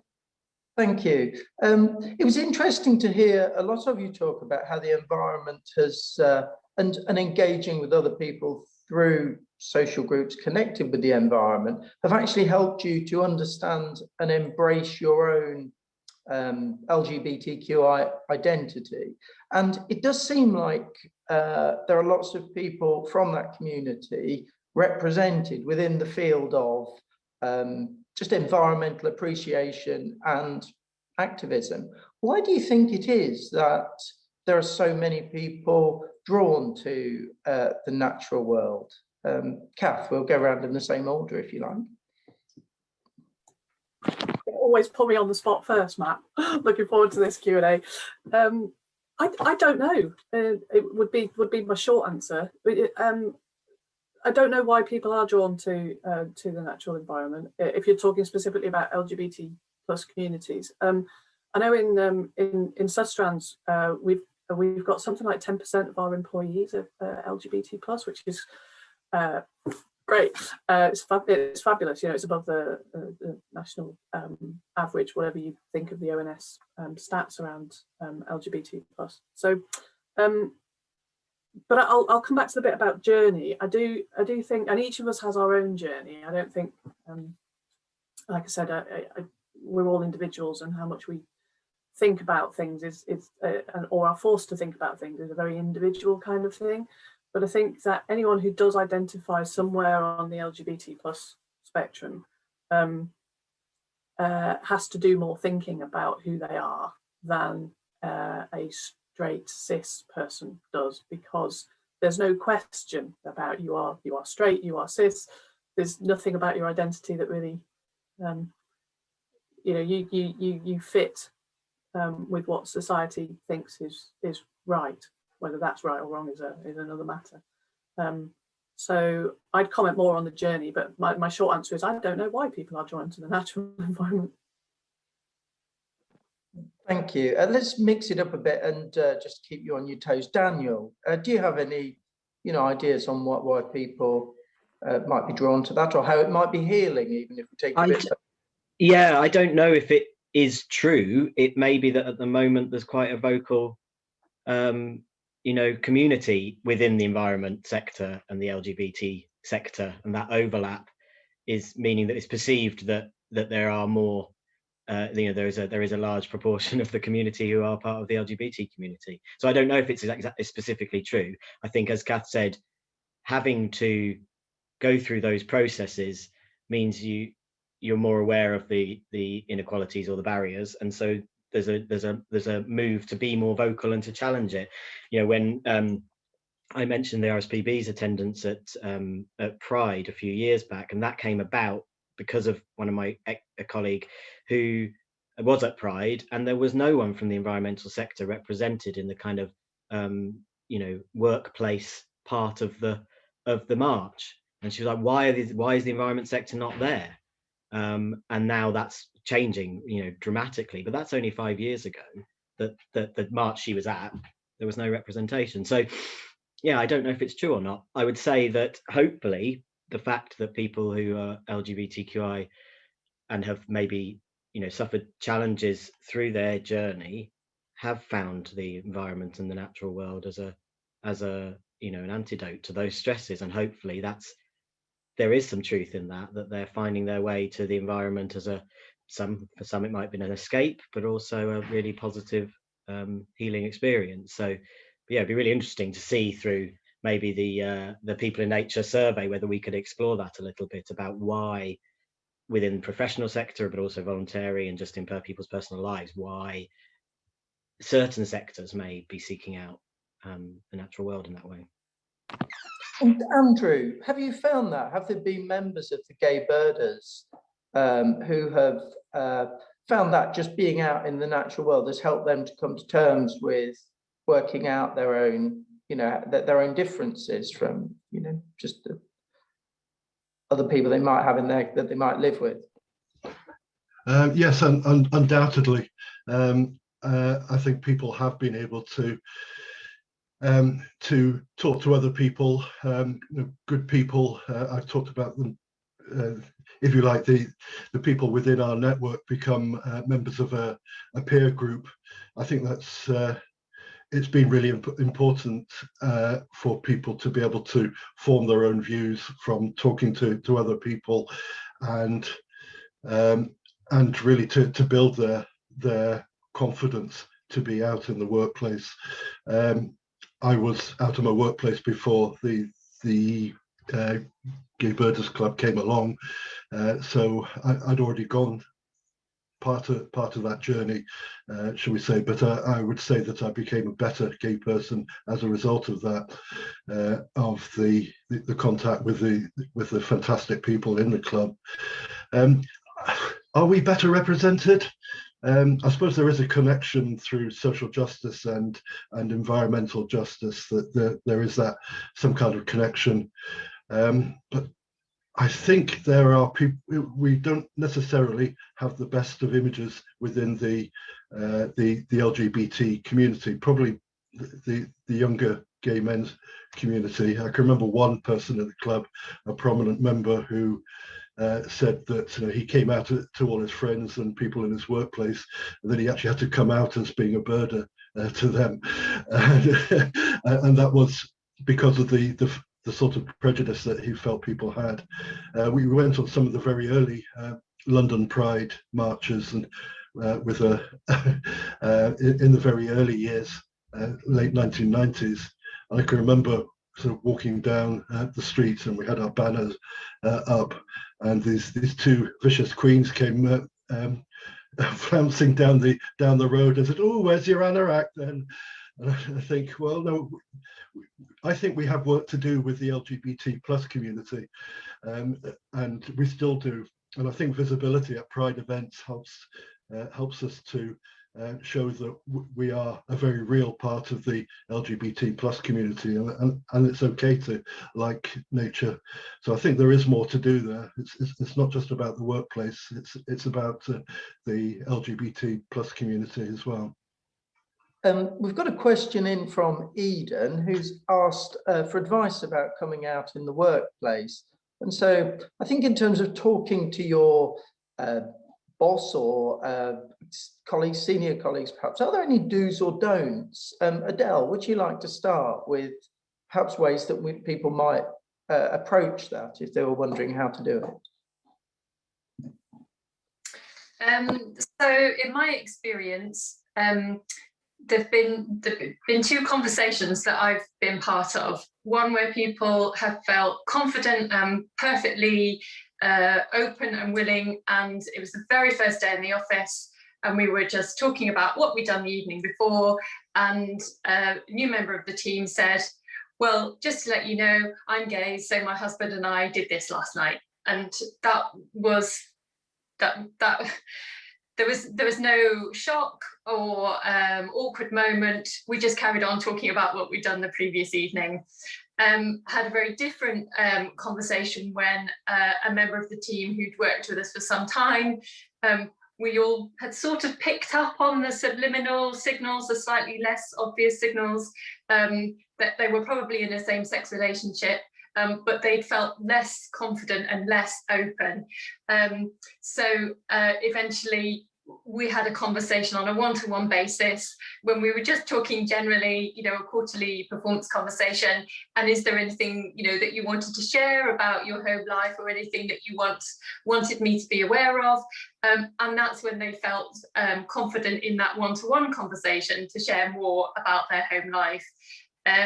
So I think it's different situations for different people, depending, you know, as Kath said, in terms of how people feel as individuals. I don't think there is any one way. I think it's about employers providing all of those different ways for people to share what they feel confident to do at any one time. I do think what we need to guard against, though, is sort of forcing people to have these conversations, and that making sure that we aren't inadvertently creating barriers by sort of pigeonholing ways to do it. I think, yeah, because we're all individuals, and confidence comes from in so many different ways and from so many different sources. So being able to tap into that and being just in tune to the conversation as it's happening in daily life and picking up on those signals, I think we can all get better at that kind of intelligent leadership. Thank you. And of the other three, do you have any tips of do's or don'ts when you're talking about your sexuality in the workplace? Who would like to go first? Kath. I mean, so I have, I was going to say some of the things that Adele said, actually. I don't think there's any one way, but neither do I think there's a wrong way of coming out. It is about what feels most comfortable. I think the most important thing for me is that the organisation that I work for isn't the barrier why somebody might not come out, because there'll be plenty of reasons why people might not want to come out in the workplace. And I would want to make sure that the organisation, the structure, the culture, the processes, whatever, is not the blocker. You know, it could be outside of work that there are many reasons why people would want to not come out. In terms of do's or don'ts, I've probably got more do's and don'ts for the people on the receiving end of that knowledge when it's imparted. And I can remember when, and I'll hold my hand up for getting it completely and utterly wrong, when a friend of mine years ago came out to me, and they clearly plucked up so much courage to engineer a situation where we were alone in a corner of the office so that they could come out to me. And when they said it, I went, "Oh, I know that." and it just totally took the wind out of their sails, and I felt so bad. I felt so awful. I should have. That was the moment to celebrate and with them. So yeah, don't do that. Don't be mean. Thank you. And Daniel, have you any tips? Yeah, I was reflecting on this. I was trying to figure out how to describe it. I may not be very coherent, but I think it's different. So it's so different for different people, as we've said, but it's also different depending on what stage of your life you're in. So I'm married to my husband, so I can say, even without saying I am gay, I can say me and my husband did this, and everyone knows. Someone who's single has to decide whether they're going to come out as a statement, I am gay, I am lesbian.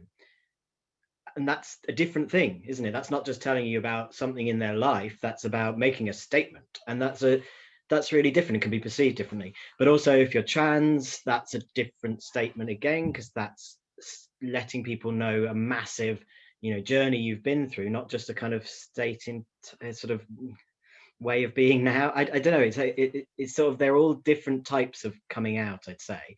And someone who's bi, that's really difficult. So I had a friend who was bi, she was with a man, in a partnership with a man. Everyone assumed she was straight because she hadn't made a big statement. but then she started seeing a woman and people were all just a little bit confused, but she'd always known she was bi all along. You know, it's all those nuanced differences for each individual and each sort of situation. Just being, as I think the open questions, Adele, is probably the way to go, and not making assumptions.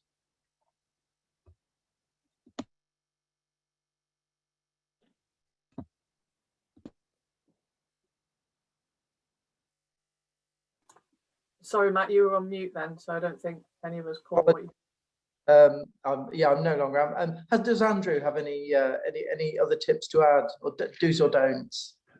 Yeah, I mean, something that Daniel, I think it was Daniel or possibly Kath, I can't remember who said it now, but said find an ally in your workplace is a good move, and it's this whole thing of trying to engineer conversations where you feel you're effectively sounding out the person to find out if they're going to be a safe person to come out to first is probably the way I would approach it. I've had to do it myself. I used to be at JNCC, where I was Joint Nature Conservation Committee, where I was certainly reasonably open about my sexuality, to go into a private company. And I really didn't know people then. And I had to find somebody that I thought was a safe person, somebody I heard talking positively about other LGBT plus people, that I felt that, okay, I've heard them talk that way positively, that's going to be the person that I can first come out to. And of course, it flew around the company in no time whatsoever once I came out, but it's not done me any harm at all. So. We've had a question in from Grack about homophobia and how do we tackle people who are homophobic. And in the workplace, particularly, you know, the sort of more enlightened workplaces, there are disciplinary procedures, but it's slightly more challenging when it happens in a social environment like the ones that we've been talking about, or in situations where these things don't naturally have that, where you often have to handle it one-to-one. And so I can see two strands to that. But I was going to sort of adopt the persona of a homophobic person, the sort that we all encounter, which is, why do we need a gay birders group? Why can't it just be a birders group? Or why can't this be for everyone? And of course, that's the world that we dream about. But for a start, before we go on to discussing how we tackle homophobia, and to give you time to think about examples of that, I wondered if you could talk about a little bit, we'll start with Daniel and then go to Andrew, about the benefits of having groups that are just for very, you know, particular groups of our community. Daniel, please. Thanks, Matt. I would sort of argue the world we dream of, where it doesn't matter, is obviously a world we dream of. But you know what? I still want my community. Even when I could join any group, I still want a gay pride march to celebrate our diversity. I still want to be part of a group where there are in jokes that we all know that maybe some people don't know, and that's okay. It's everyone can have their communities. No one's stopping that. So I think it's the sense of solidarity and comradeship and shared experience that is just so valuable to us as humans, whatever your, you know, what's your orientation. And I think I would argue that those things are important long term. Also, you know, I've had that sort of question leveled at me in a you know, perfectly benign way by some, you know, people who believe that there isn't really a problem with being gay anymore. And so that's part of our awareness raising and educational role that we have in events like this, to say, you know what, there still is a huge challenge to people in different sort of sectors, particularly in different coming from different backgrounds, where that group will be an absolute lifesaver. So yeah, that's where I'd come from with that. Yeah, I'm muting myself there. Thank you. Andrew, yeah, what do you think are the unique benefits of having, and particularly your experience with gay birders? What are the values of just having that for you rather than for a group that includes everybody? Yeah. And I would say that for our members that we do mix outside of the Gay Birders Club, but this is something that's quite an important thing for us.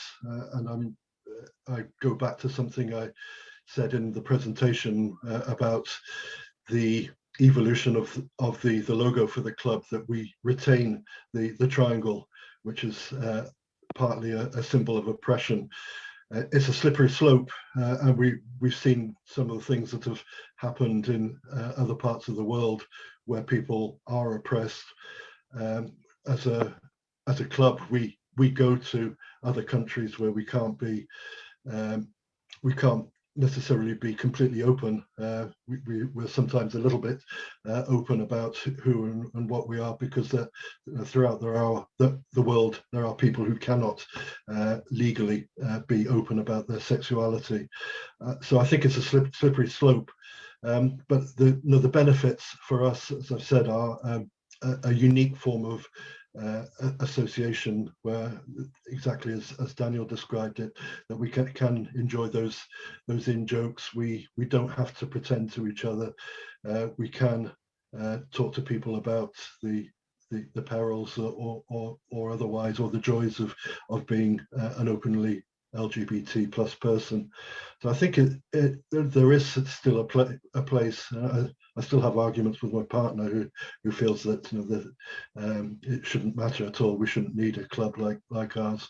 But I still believe very strongly that there is a place, and so does our membership, thankfully. Yeah, thank you. Do you have anything to add, Kath? I don't think so, actually. No, I think Daniel and Andrew have summed it up. There's something about human beings. We like to feel we belong. Or I certainly do. And we like to find people that we feel comfortable with. And I think sexual orientation and gender identity is no different to birding, to football, to other hobbies that people might have. There's that what we drift towards people that we feel connected with.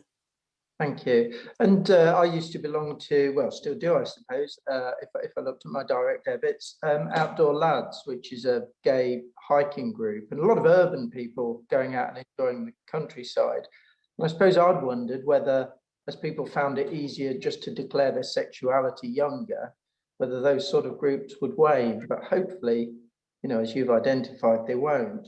And it would be nice to think that the smaller groups like the trans community, who actually probably have a lot harder time, or they definitely have a much harder time, as they're able to identify themselves more, will be able to form groups in the same way. We must hope, anyway. So going on to the question that Greg said about tackling people with homophobic or just entrenched negative views, what are the best ways to go about that in dealing with that sort of level of confrontation? I mean, Adele, what would do you have anything any suggestions on that? Yeah, I think in Natural England we're fortunate or otherwise to have processes in place to tackle blatant homophobia. Sometimes I think it's the more sort of subtle homophobia that is more difficult to tackle in those social situations. I think it's really difficult, isn't it? Because it does depend on the situation and where people are coming from and where the source of that prejudice as well, I think. And trying to tap into that, you've got to be really self-aware yourself to be able to do that. So I think what I try to tap into, is the source of where that's coming from, and address it from that point of view, so that it's a thoughtful conversation in calling it out, rather than a shaming conversation that nobody's going to learn from. And again, I don't think there's any one way of doing it. But something I was going to add from the previous conversation and the value of networks is that when you're an ally of a network, you gain experience and confidence and validation in how to challenge some of these situations as well. So I would advocate that that is a role for networks that we need to keep going to help us do this, and feel that we're not the only ones calling this out, and that there is a network there to help us do that. So sorry, not the most cohesive answer, because I think it is very complex.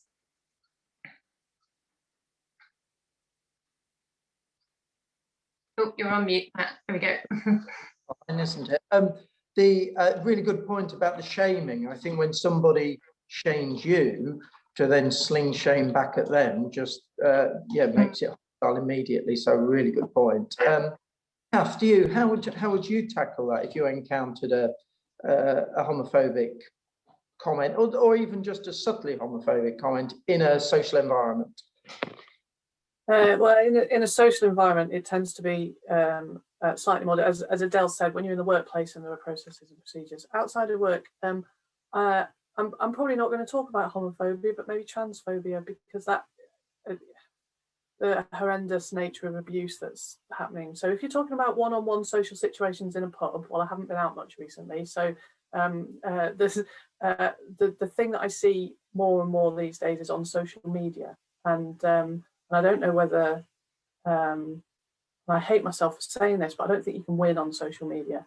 So, but whether you're in a social situation or at work, I think what Adele said is spot on, which is trying to challenge in a way that is gets to the root of why the person might have said what they've said to start with, if that's possible. It's not always possible, because it's not always impossible to engage people on certain topics.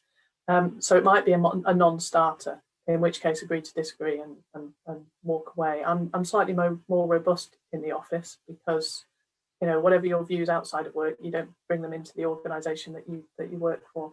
But I would not be, in your point, Matt, about throwing shame at somebody because they've been horrible to you. I try not to get into a slanging match. I don't think that's helpful to anybody. And one of the things I said earlier about the more times you challenge inappropriate behaviour in whatever context, certainly my personal experience is I think I've got better at it, because early days I tended to be probably a bit too robust, because the emotions were very raw, particularly when I wasn't as confident in my own self. But that didn't help the person who was being homophobic, biphobic, or transphobic from not being. It was just me having a go at them. So I think there is something about finding the right balance. Thank you. Yeah, and thanks for picking me up on that, because I think in terms of, I suppose I should have just said prejudice, because we're talking about a much wider problem than just homophobia there. Andrew, do you have any examples of ways that you would tackle that if somebody said something, that was prejudiced? Yeah, I think quite a lot of it has been said, and I can't really add that much. The EastEnders approach to conflict management tends not to get you very far, and assertive behaviour is undoubtedly the best route of actually challenging the things that the person has said rather than the person themselves. Shaming is the ultimate last resort, and I'm sure all of us is capable of the ultimate put down to defend ourselves, but getting to that point is actually a sign of failure. It may not actually be possible to win that argument, but the more that we can take the emotion out of the conversation and deal with it assertively is the better. Thank you, Daniel. Yeah, any other? I think I'd just say it's kind of related to Andrew and Kath's point that just protect yourself in that situation. So understand where you're not gonna, where you putting yourself out there in that social situation would actually be detrimental to yourself as a gay or trans person. And you know, I know as a conflict avoider that my heart would be racing, and I would be the one who would suffer out of that confrontation. So I would hope that now I'm old enough and wise enough to feel like I could respond to it in such a way that to show they hadn't hurt me, and that their prejudice was bouncing off, but I wouldn't necessarily be able to always challenge in that situation. Just know yourself. But I think the more we can show confidence and, like you say, that attitude, Andy, that they can't, you know, they can't hurt us with it, that maybe that's a powerful weapon in itself. Yeah, thank you. I think that, yeah, I think the word pride,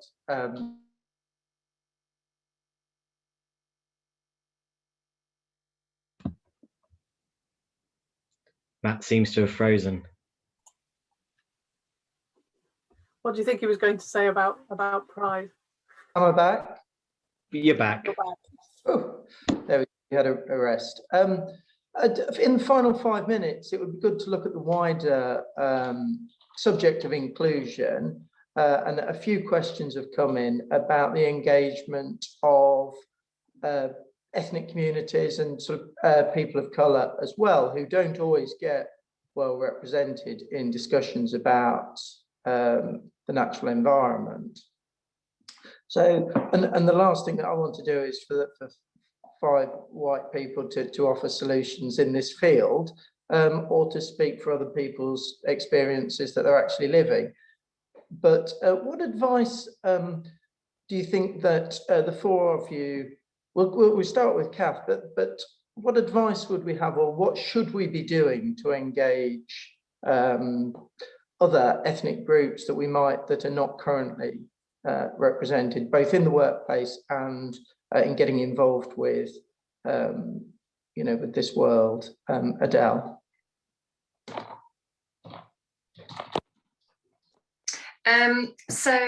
This is something that is occupying my thoughts a lot at the moment in the role that I do in Natural England, and to me it always comes down to 2 levels. There's the practical actions that we can take in terms of things like inclusive recruitment, representation, educating ourselves, re-scanning all of our policies to make sure that they are as inclusive as they can possibly be. And then I think there's the underpinning culture to that as well, in terms of are we doing all of the things that we say that we're going to do? And I think that comes down to inclusive language, things like the imagery that we use in our corporate communications. We're just doing a project at the moment because I'm sure people in the sector have come across this challenge. Photographs of people in nature is really difficult to do for various reasons. So we're just doing a project at the moment to produce a library of images that are representative of people in nature and that are representative of the society that we live in, and using them proactively so that when people look at Natural England's Twitter feed, for example, they can see themselves represented in that imagery with accompanying language. And I think if all of that underpins the other specific actions that we're taking, I think that will help us start to make progress. But it's also a constant process of education and checking and asking and having the conversation, and you know, the tip of the iceberg type principle in terms of ask the question for the first minute and then spend the rest of the time listening and listening to those experiences so that they can be heard and be validated and incorporated into changing what we do.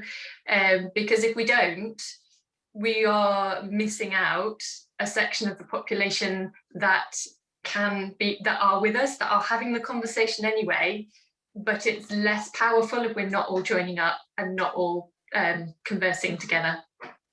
So thanks, Matt. Well, thanks. That's a really nice place to conclude things. Obviously, it's a huge subject to cover, And a huge thanks to Natural England for showing in this field. So I'm trying to, like a radio disc jockey, I make that exactly 11:50. Thank you to all four of you. Thanks for that, Matt. Wow, what a fantastic Q&A we've just had, and well done everyone for dealing with the broadband gremlins that Matt suffered briefly there as well. We have covered, as Matt says, huge amounts of ground, but we've really only scratched the surface of the conversation, I think, as well. And my sense is that there's loads that we can take away and reflect on from what we've just been hearing. I'm sure everyone will want to join me when I say a huge thank you to Adele, Andy, Daniel and Kath, our panelists, and Matt, our chair, for such an informative Q&A session. And if I was able to, I'd ask us all to give them a massive round of applause, but that's probably just from me for now. So thank you, everybody. That was brilliant. We're going to take our final break and we will restart at 12 noon promptly. And during this final session, we'll start to collate our thoughts and reflections from the day and start turning those into some next steps. So restart promptly at 12 o'clock, everybody. Thank you.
Okay, welcome back everybody. It's 12 noon exactly. So this is now the third and final session of today's Pride in Nature event. Just as a first reminder, we're about to use Slido. So just to remind everyone how to do that, log into slido.com. Another browser window or another device is quite helpful here. And type the conference code hashtag capital P, lowercase I, capital N, or use the QR code, and that's on the screen at the moment. I'm very pleased to welcome for this session Emma Duan-O'Reilly from the National Trust. Emma's an experience and visitor programming manager and co-chair of their LGBTQ+ network.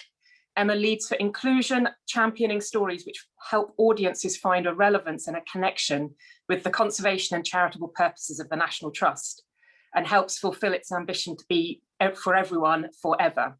So Emma is going to lead us through a short interactive session looking at the reflections from everything we've heard already this morning, and then thinking about the next steps. So just a reminder, slido.com, hashtag PIN. And on that note, over to you, Emma. Thank you, Sarah. I hope everybody can hear me. Yeah, that's perfect, Emma. Thank you.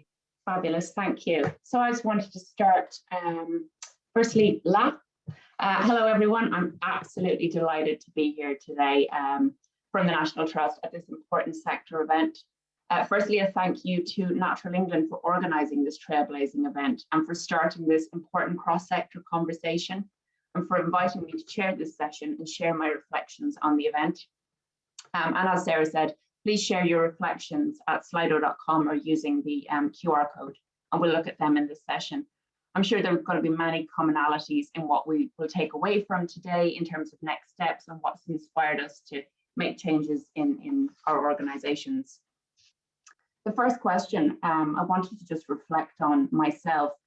What inspired you and what do you want to hear more of? And that really was an easy one for me.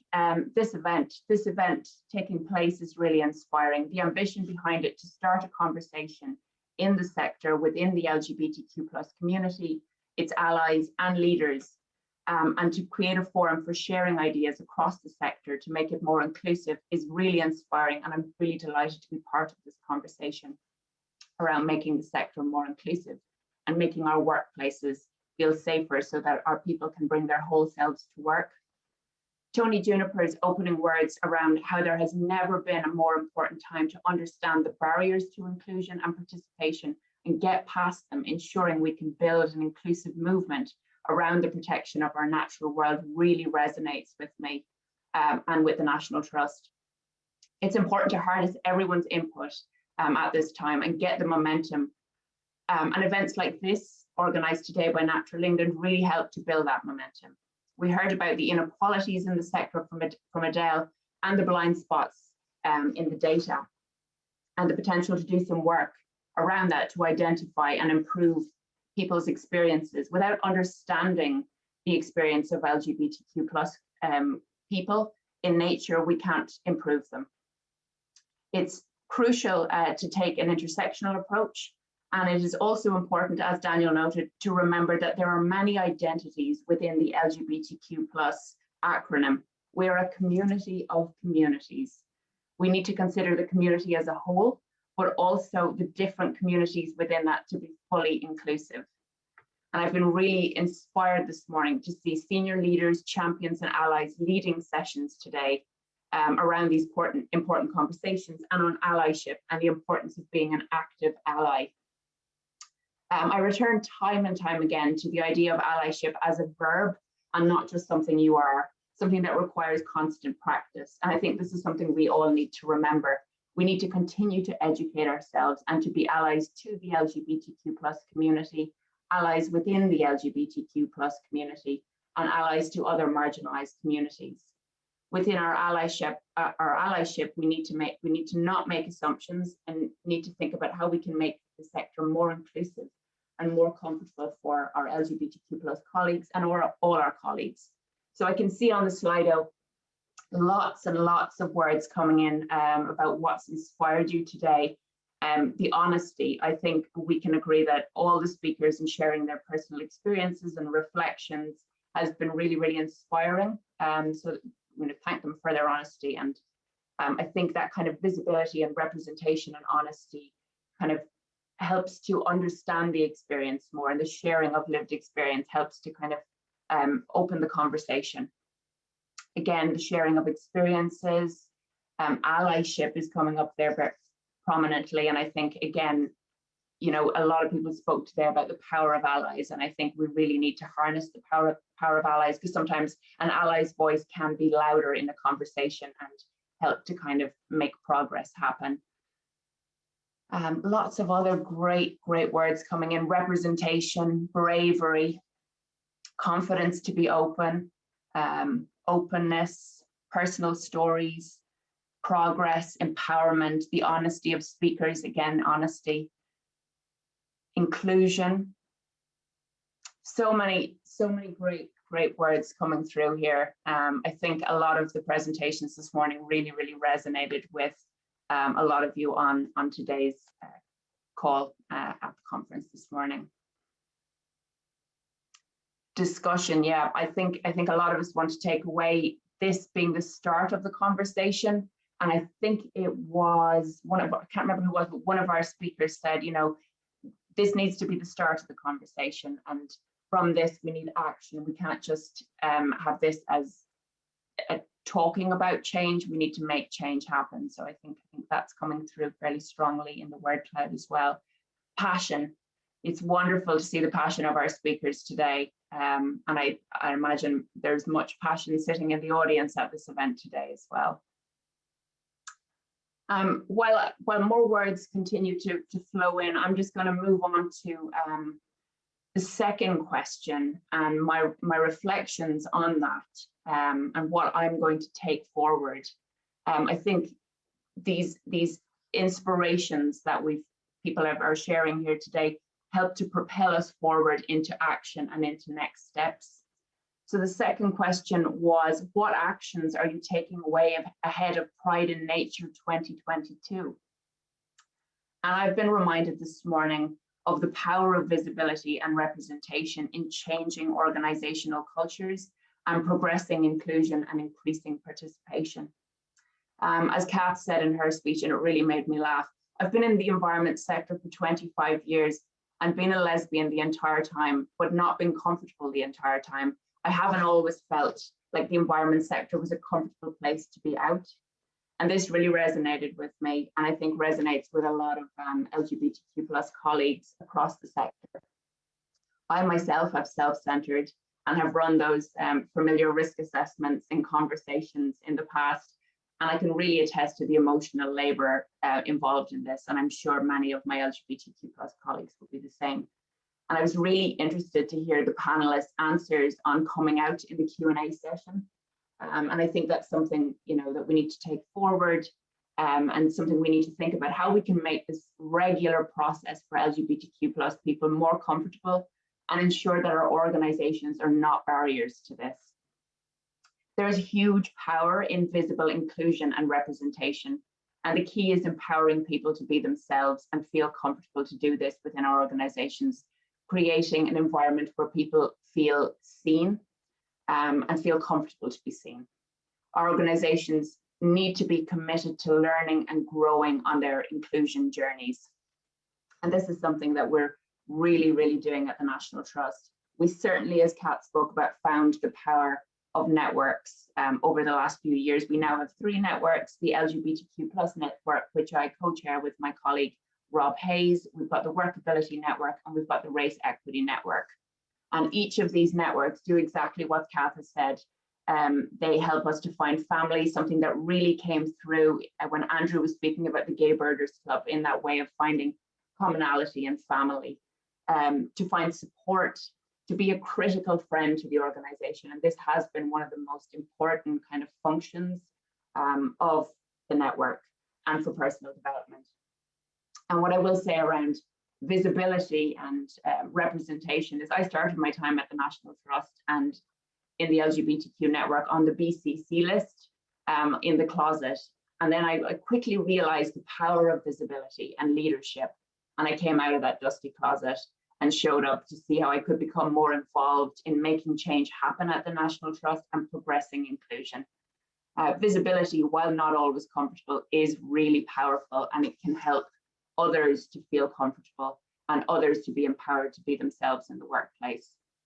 So what I'm going to take away is to continue to be visible, to continue to find ways to make the National Trust a more inclusive workplace. And I think what I've seen this morning in a lot of the speakers and in my own experiences at the National Trust is we do have a lot of commonalities across the sector in the work that has to be done.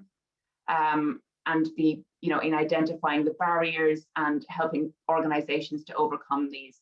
So continue to work on those. And I think we have a lot of work across the sector to do on that.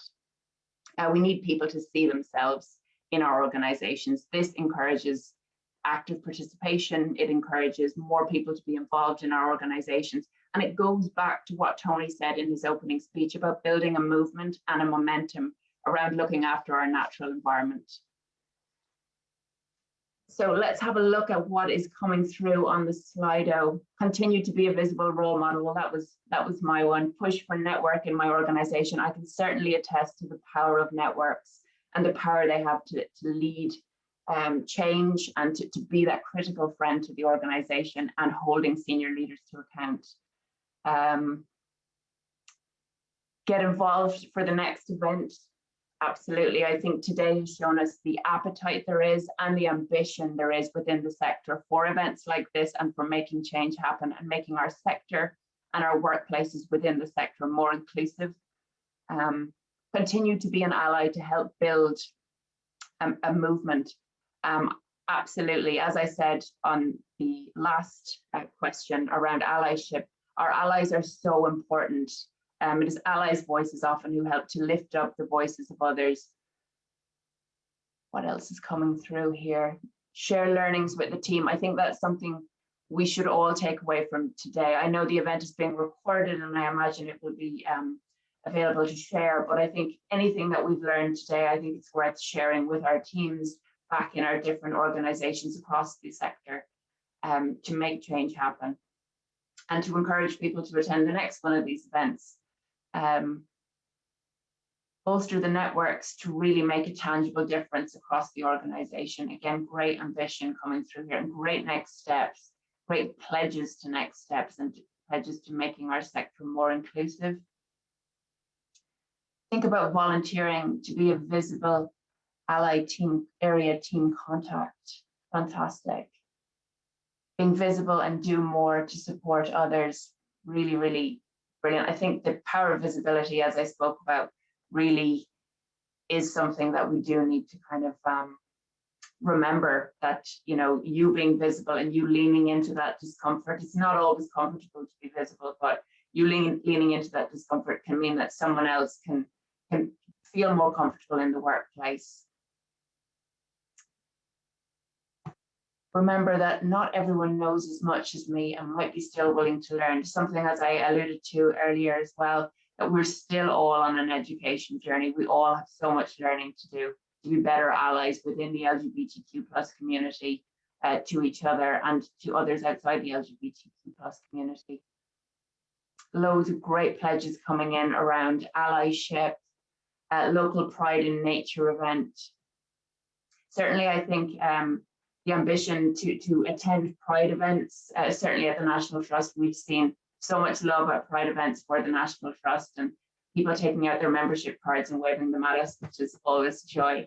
So really, really wonderful. So it's really great to hear organizations thinking about taking part in Pride events across the country. I know we have been increasing our participation at regional and national prides within the National Trust, and absolutely this has helped people within the National Trust to feel more comfortable that they can attend events with their organization. Expand my knowledge of issues affecting gender, remembering to forget binaries, gender, sexuality or otherwise. I think it's really important that we don't make assumptions. I think that's key to our allyship and key to making our workplaces more inclusive. Talk and be more supportive, absolutely. Ask people to step forward to help with the next Pride in Nature conference, brilliant. Increase representation and voices of women, people of colour and trans members of our community at events, absolutely. We need to lift others up within the community. Continue to be visible in my workplace and feel more empowered to challenge microaggressions. Some absolutely powerful stuff coming through on this morning, I have to say.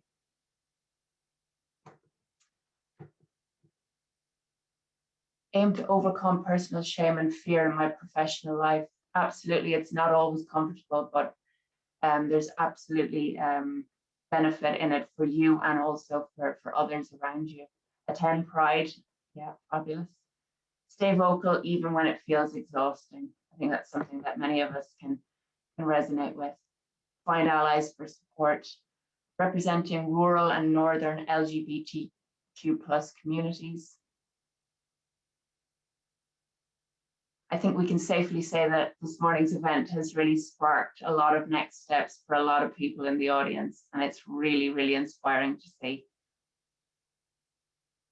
Yeah, fabulous. I'll hand back to you, Sarah. Lots of brilliant stuff coming in. Emma, thank you so much. I think you've done us really proud there with a great job of interpreting the rapid fire inputs. So that was brilliant, thank you. I heard some great reflections from you and huge levels of positivity from the audience in there with some really great commitments for future action.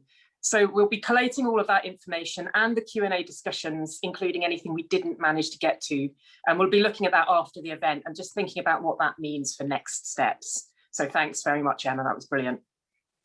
We're now rapidly reaching the conclusion of our event today, and the next speaker we have is Claire Moriarty. Claire was very recently the permanent secretary both of DEFRA and then more recently still of the Department for Exiting the European Union.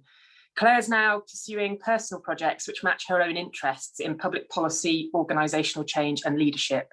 She's incredibly well known for her work on diversity and inclusion and the importance of leadership. Claire was made a Dame Commander of the Order of the Bath in the 2020 Birthday Honours list.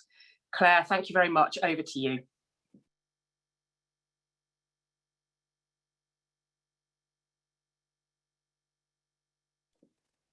Have we managed to get Claire live yet? Tech team?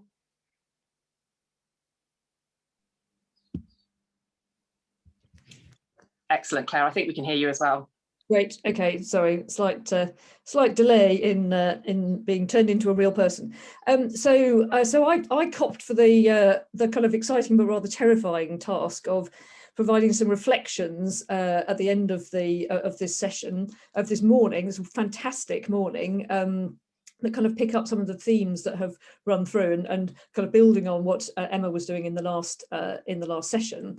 And I wanted to talk a little bit just about both kind of how I come into this and what I've been reflecting on as we've gone through the morning. So, I mean, I would describe myself as an ally, absolutely. But one of the things I've thought as we go on, it feels to me to be a very natural thing to do. But actually, is it for me to claim that I'm an ally, or is it one of those things that can only actually be conferred on one by the people to whom one is being an ally? But I mean, part of my experience is about 5 years ago, my son came out as transgender, and so over the last 5 years, I've had the truly kind of humbling and fascinating experience of accompanying him on the journey that he's had, which reflects lots of the things that people have talked about today. I talk a lot about micro bureaucracies, the number of stages that you have to go through in order to be recognised in your new identity. I gave a talk last week, which took much too long, but to summarise, I think he's now gone through 12 different forms of identity to try and bring everything into line with his very deeply felt identity. That's partly about the bureaucracy, but also at every stage along the way, you feel excluded, you feel that policies have been designed not for you, you find that systems don't work, things that are really simple. If you're cis or very complex, if you're transgender,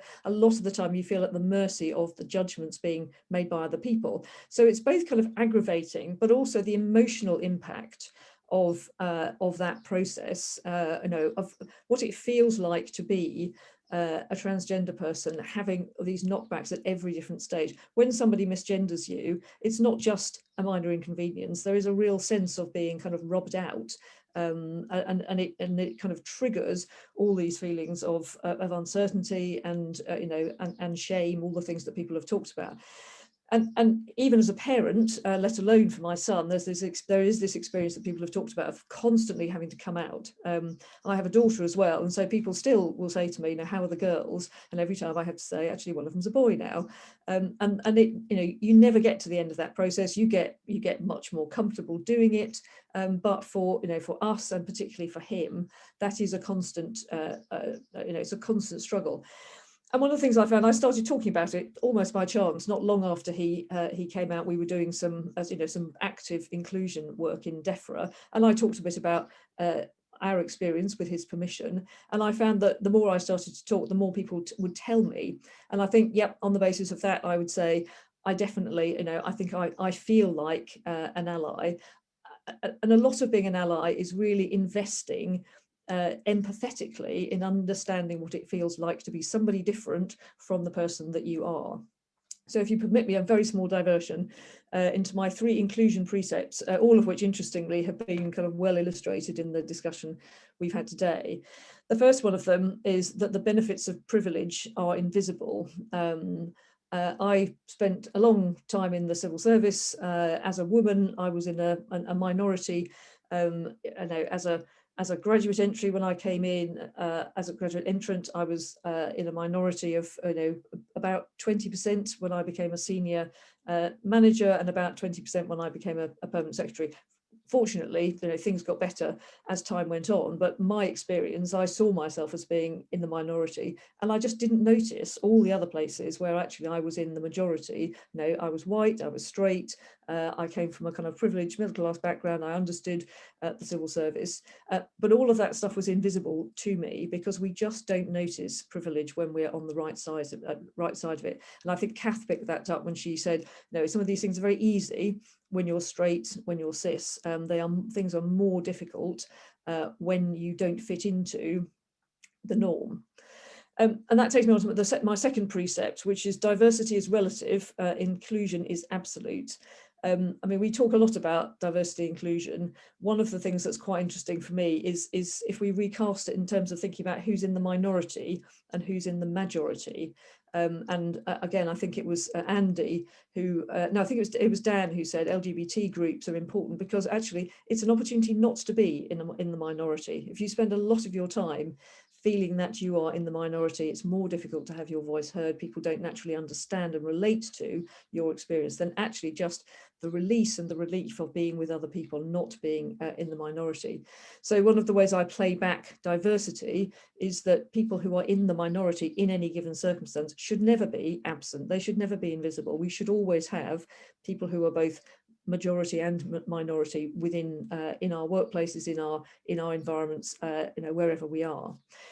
And even more importantly, you know, in terms of inclusion, it shouldn't matter whether you are in the minority or the majority. Now, that for me is the holy grail. It's really, really difficult to get that to that point because majorities will always create environments which are comfortable for that majority, and minorities, you know, by numerically being in a minority, it is harder. But that should be what we're aiming for all the time, to be in a situation where we recognise that in any given situation, there will be people in the majority and people in the minority, but it shouldn't feel different. And then the final precept is fix the system, not the people who don't fit in. We are all, you know, certainly in the workplace, there is a strong tendency to encourage people through lots of well-meaning approaches and schemes to become more like the majority. And so we have a kind of sense of a norm. We have a kind of sense of, you know, this is what good looks like. And then we encourage people who look a bit different because they, you know, they come from a different background, they're a different gender, they have a different gender identity, they have a different sexuality, they come from a different ethnic group. We encourage people to do the things, even if they look different, to do the things which are most like the norm. And that is never going to get us the greatest benefits of having lots and lots of fabulously different types of people in our organizations. So those are the things that I keep coming back to in terms of how do we, in any, whatever sector, whatever, whether we're talking about the workplace, social environments, if we're trying to be inclusive, kind of constantly having those things in mind.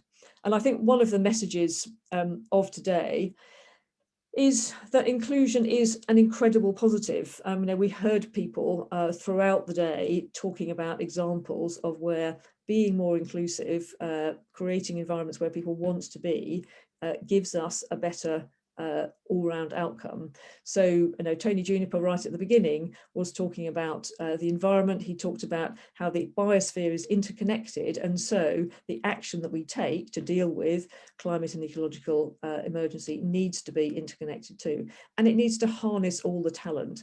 We are never going to solve the epically large issues that confront us as a country, as a world, if we don't, you know, if we say, well, these people, we like these people and we want them to be part of solving it, but we're not really sure about them, they make us feel a bit uncomfortable, perhaps we won't involve them in the effort. We're not going to solve the problems, we're not going to move forward unless we find ways of making everybody feel that they can be part of it.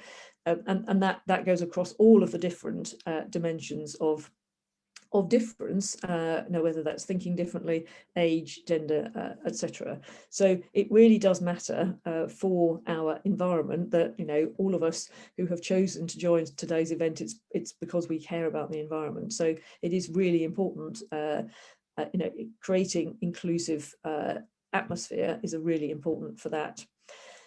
Inclusion is also hugely important for organisations, and you know, lots of people kind of talked about different aspects of that. You know, inclusive organisations we know are more attractive. People want to come and bring their talents to work in organisations if they feel that they will be valued, they will be included, they will be appreciated for what they bring.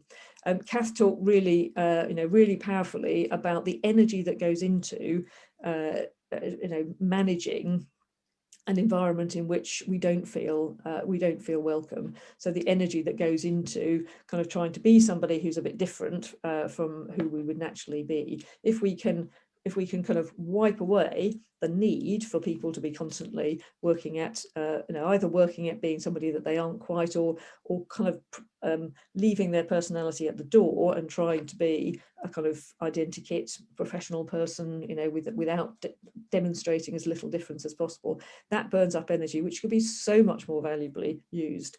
Having ideas, bringing energy to the organisation. And the different, the range of different ideas that people bring, the different experiences, and the ability, again, as organisations, particularly public service organisations, trying to make the world better for our citizens, having a range of people who can empathise broadly with all of the different types of people that we find in the community. So creating that inclusive environment that draws people in, where lots and lots of people can feel at home, is the most massive performance enhancer for organisations. And then inclusion is important for society as well. The statistics that Ariel showed from MENI and from the People of Nature survey, they are really, really striking. We know there is massively good evidence that accessing nature is good for people's health. And when we see the sorts of gradients that she showed us in the frequency with which people access that nature, and therefore the extent to which they are getting those benefits in terms of health, according to ethnicity, according to age, according to deprivation, that is something which should really stop us in our tracks. One of the things that I'm involved in at the moment is an inquiry into the impact of COVID on health and health inequalities with the Health Foundation. And this whole sense of we are quite an unequal society, and that translates into very different experiences of people's health. And with nature being one of the really important elements of that, it is, and I think it's a moral imperative on us to create a society where the widest possible range of people feel able to and want to access nature, and therefore get those benefits from good health. So I think we've made a powerful case this morning about how inclusion is a positive thing generally across all aspects of inclusion. And then we've also, this has been an event which has been focused both specifically on LGBTQA+ and also on nature. So it's been really interesting to see how that overarching sense of inclusion as a general benefit then translates into the specific areas that we're interested in. And I just wanted to pull out a few things from listening to the fabulous talks we've had, and the questions and the answers, and the last session where we've gathered input from people joining in this morning. So for just three quick things. I mean, one is, I think, the message that breaking down barriers needs to be an active process. It's not something where we can just assume that if we're not putting up barriers to other people, then they won't be there. There is lots of evidence that actually there are all sorts of barriers, and it's incumbent on all of us, whether we're from the LGBT+ community or whether we are allies, to think about how we can help that happen. Right at the beginning of this morning, when Sarah was talking, she said lots of times that this is about welcoming people. It's about making welcoming places to work. It's about welcoming people into nature. And I think that sense of active welcoming that's come through this morning is really important.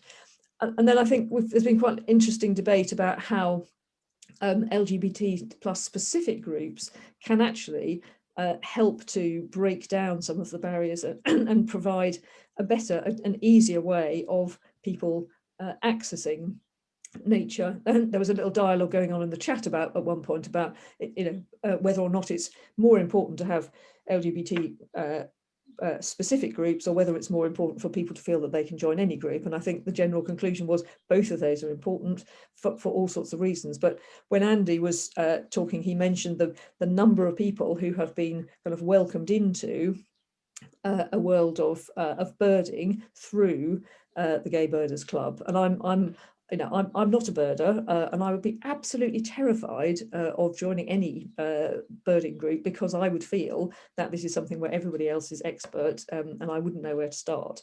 I am a kind of very amateur wildflower enthusiast, and one of the things that I've discovered in the last year or so has been the Wildflower Hour community, and actually that's really helped me feel that if I say I found this flower and I don't know what it is, then someone will helpfully say, well, it's this, and also in a way that makes me feel good about what I'm doing, not that I'm really only finding the most basic and obvious flowers, which I know actually to be the truth.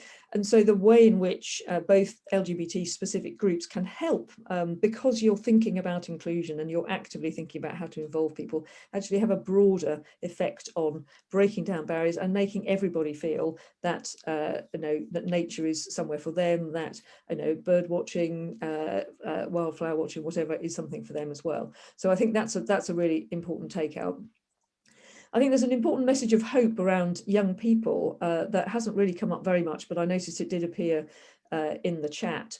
I mean, young people are both interested in the environment, and they are, in my experience, much more relaxed about sexuality and gender identity than people of my age. So, as I say, my son is transgender, my daughter's bisexual. Many of their friends are, they have non-binary friends, they have gender fluid friends, they have pansexual friends. It's much more something that is, it doesn't have quite the kind of level of hurdle that it had for our generation. And so I think there is possibly an opportunity in there, that there's something to build on, that really harnessing that more open attitude that young people have, combined with a lot of interest in the environment.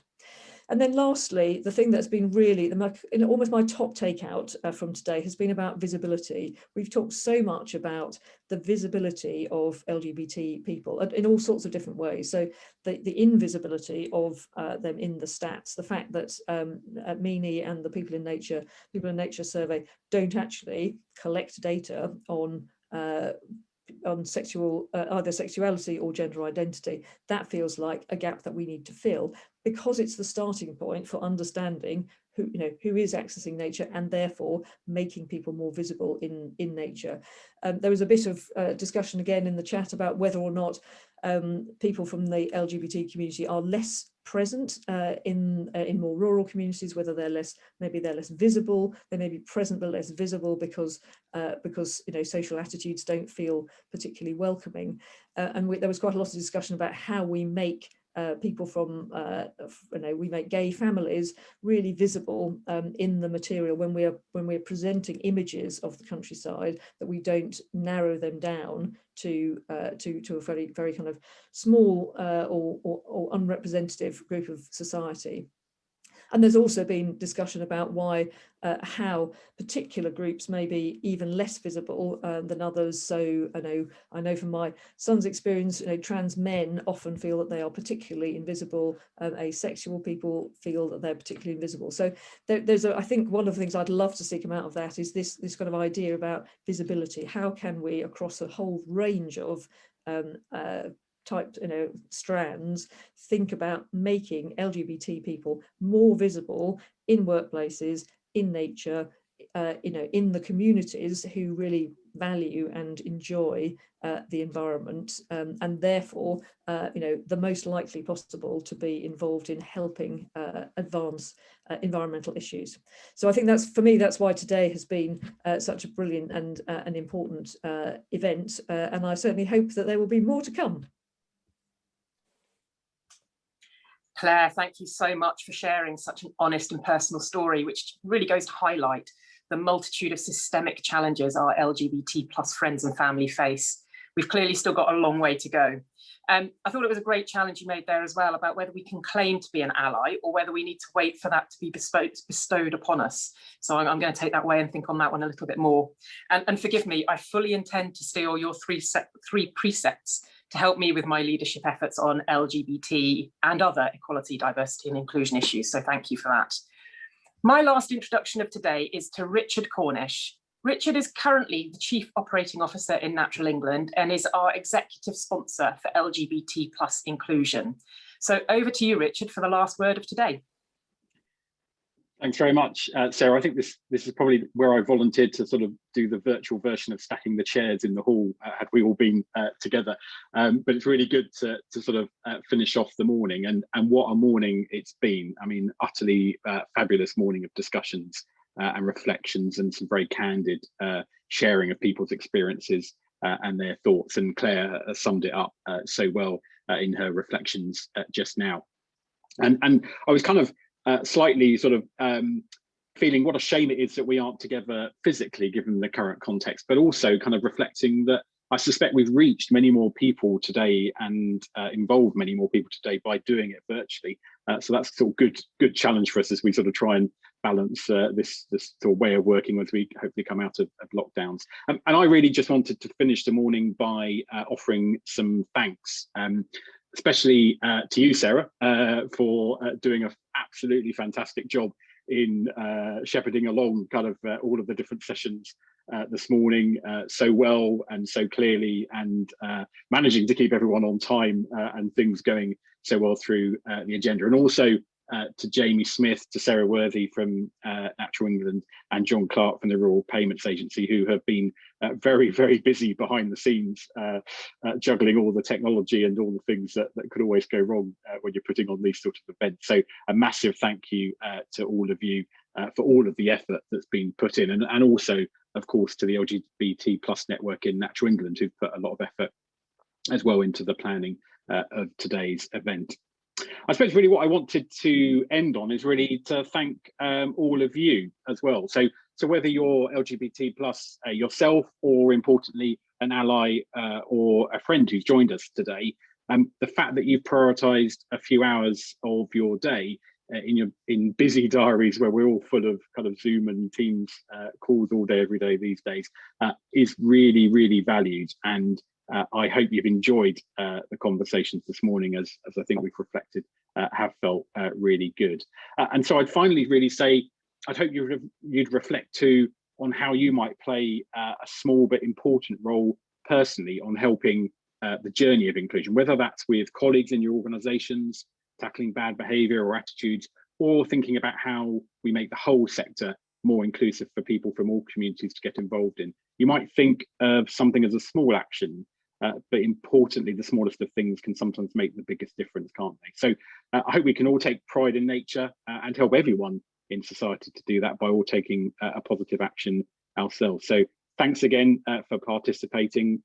Take care, and we'll see you again at next year's Pride in Nature. Thanks, Sarah.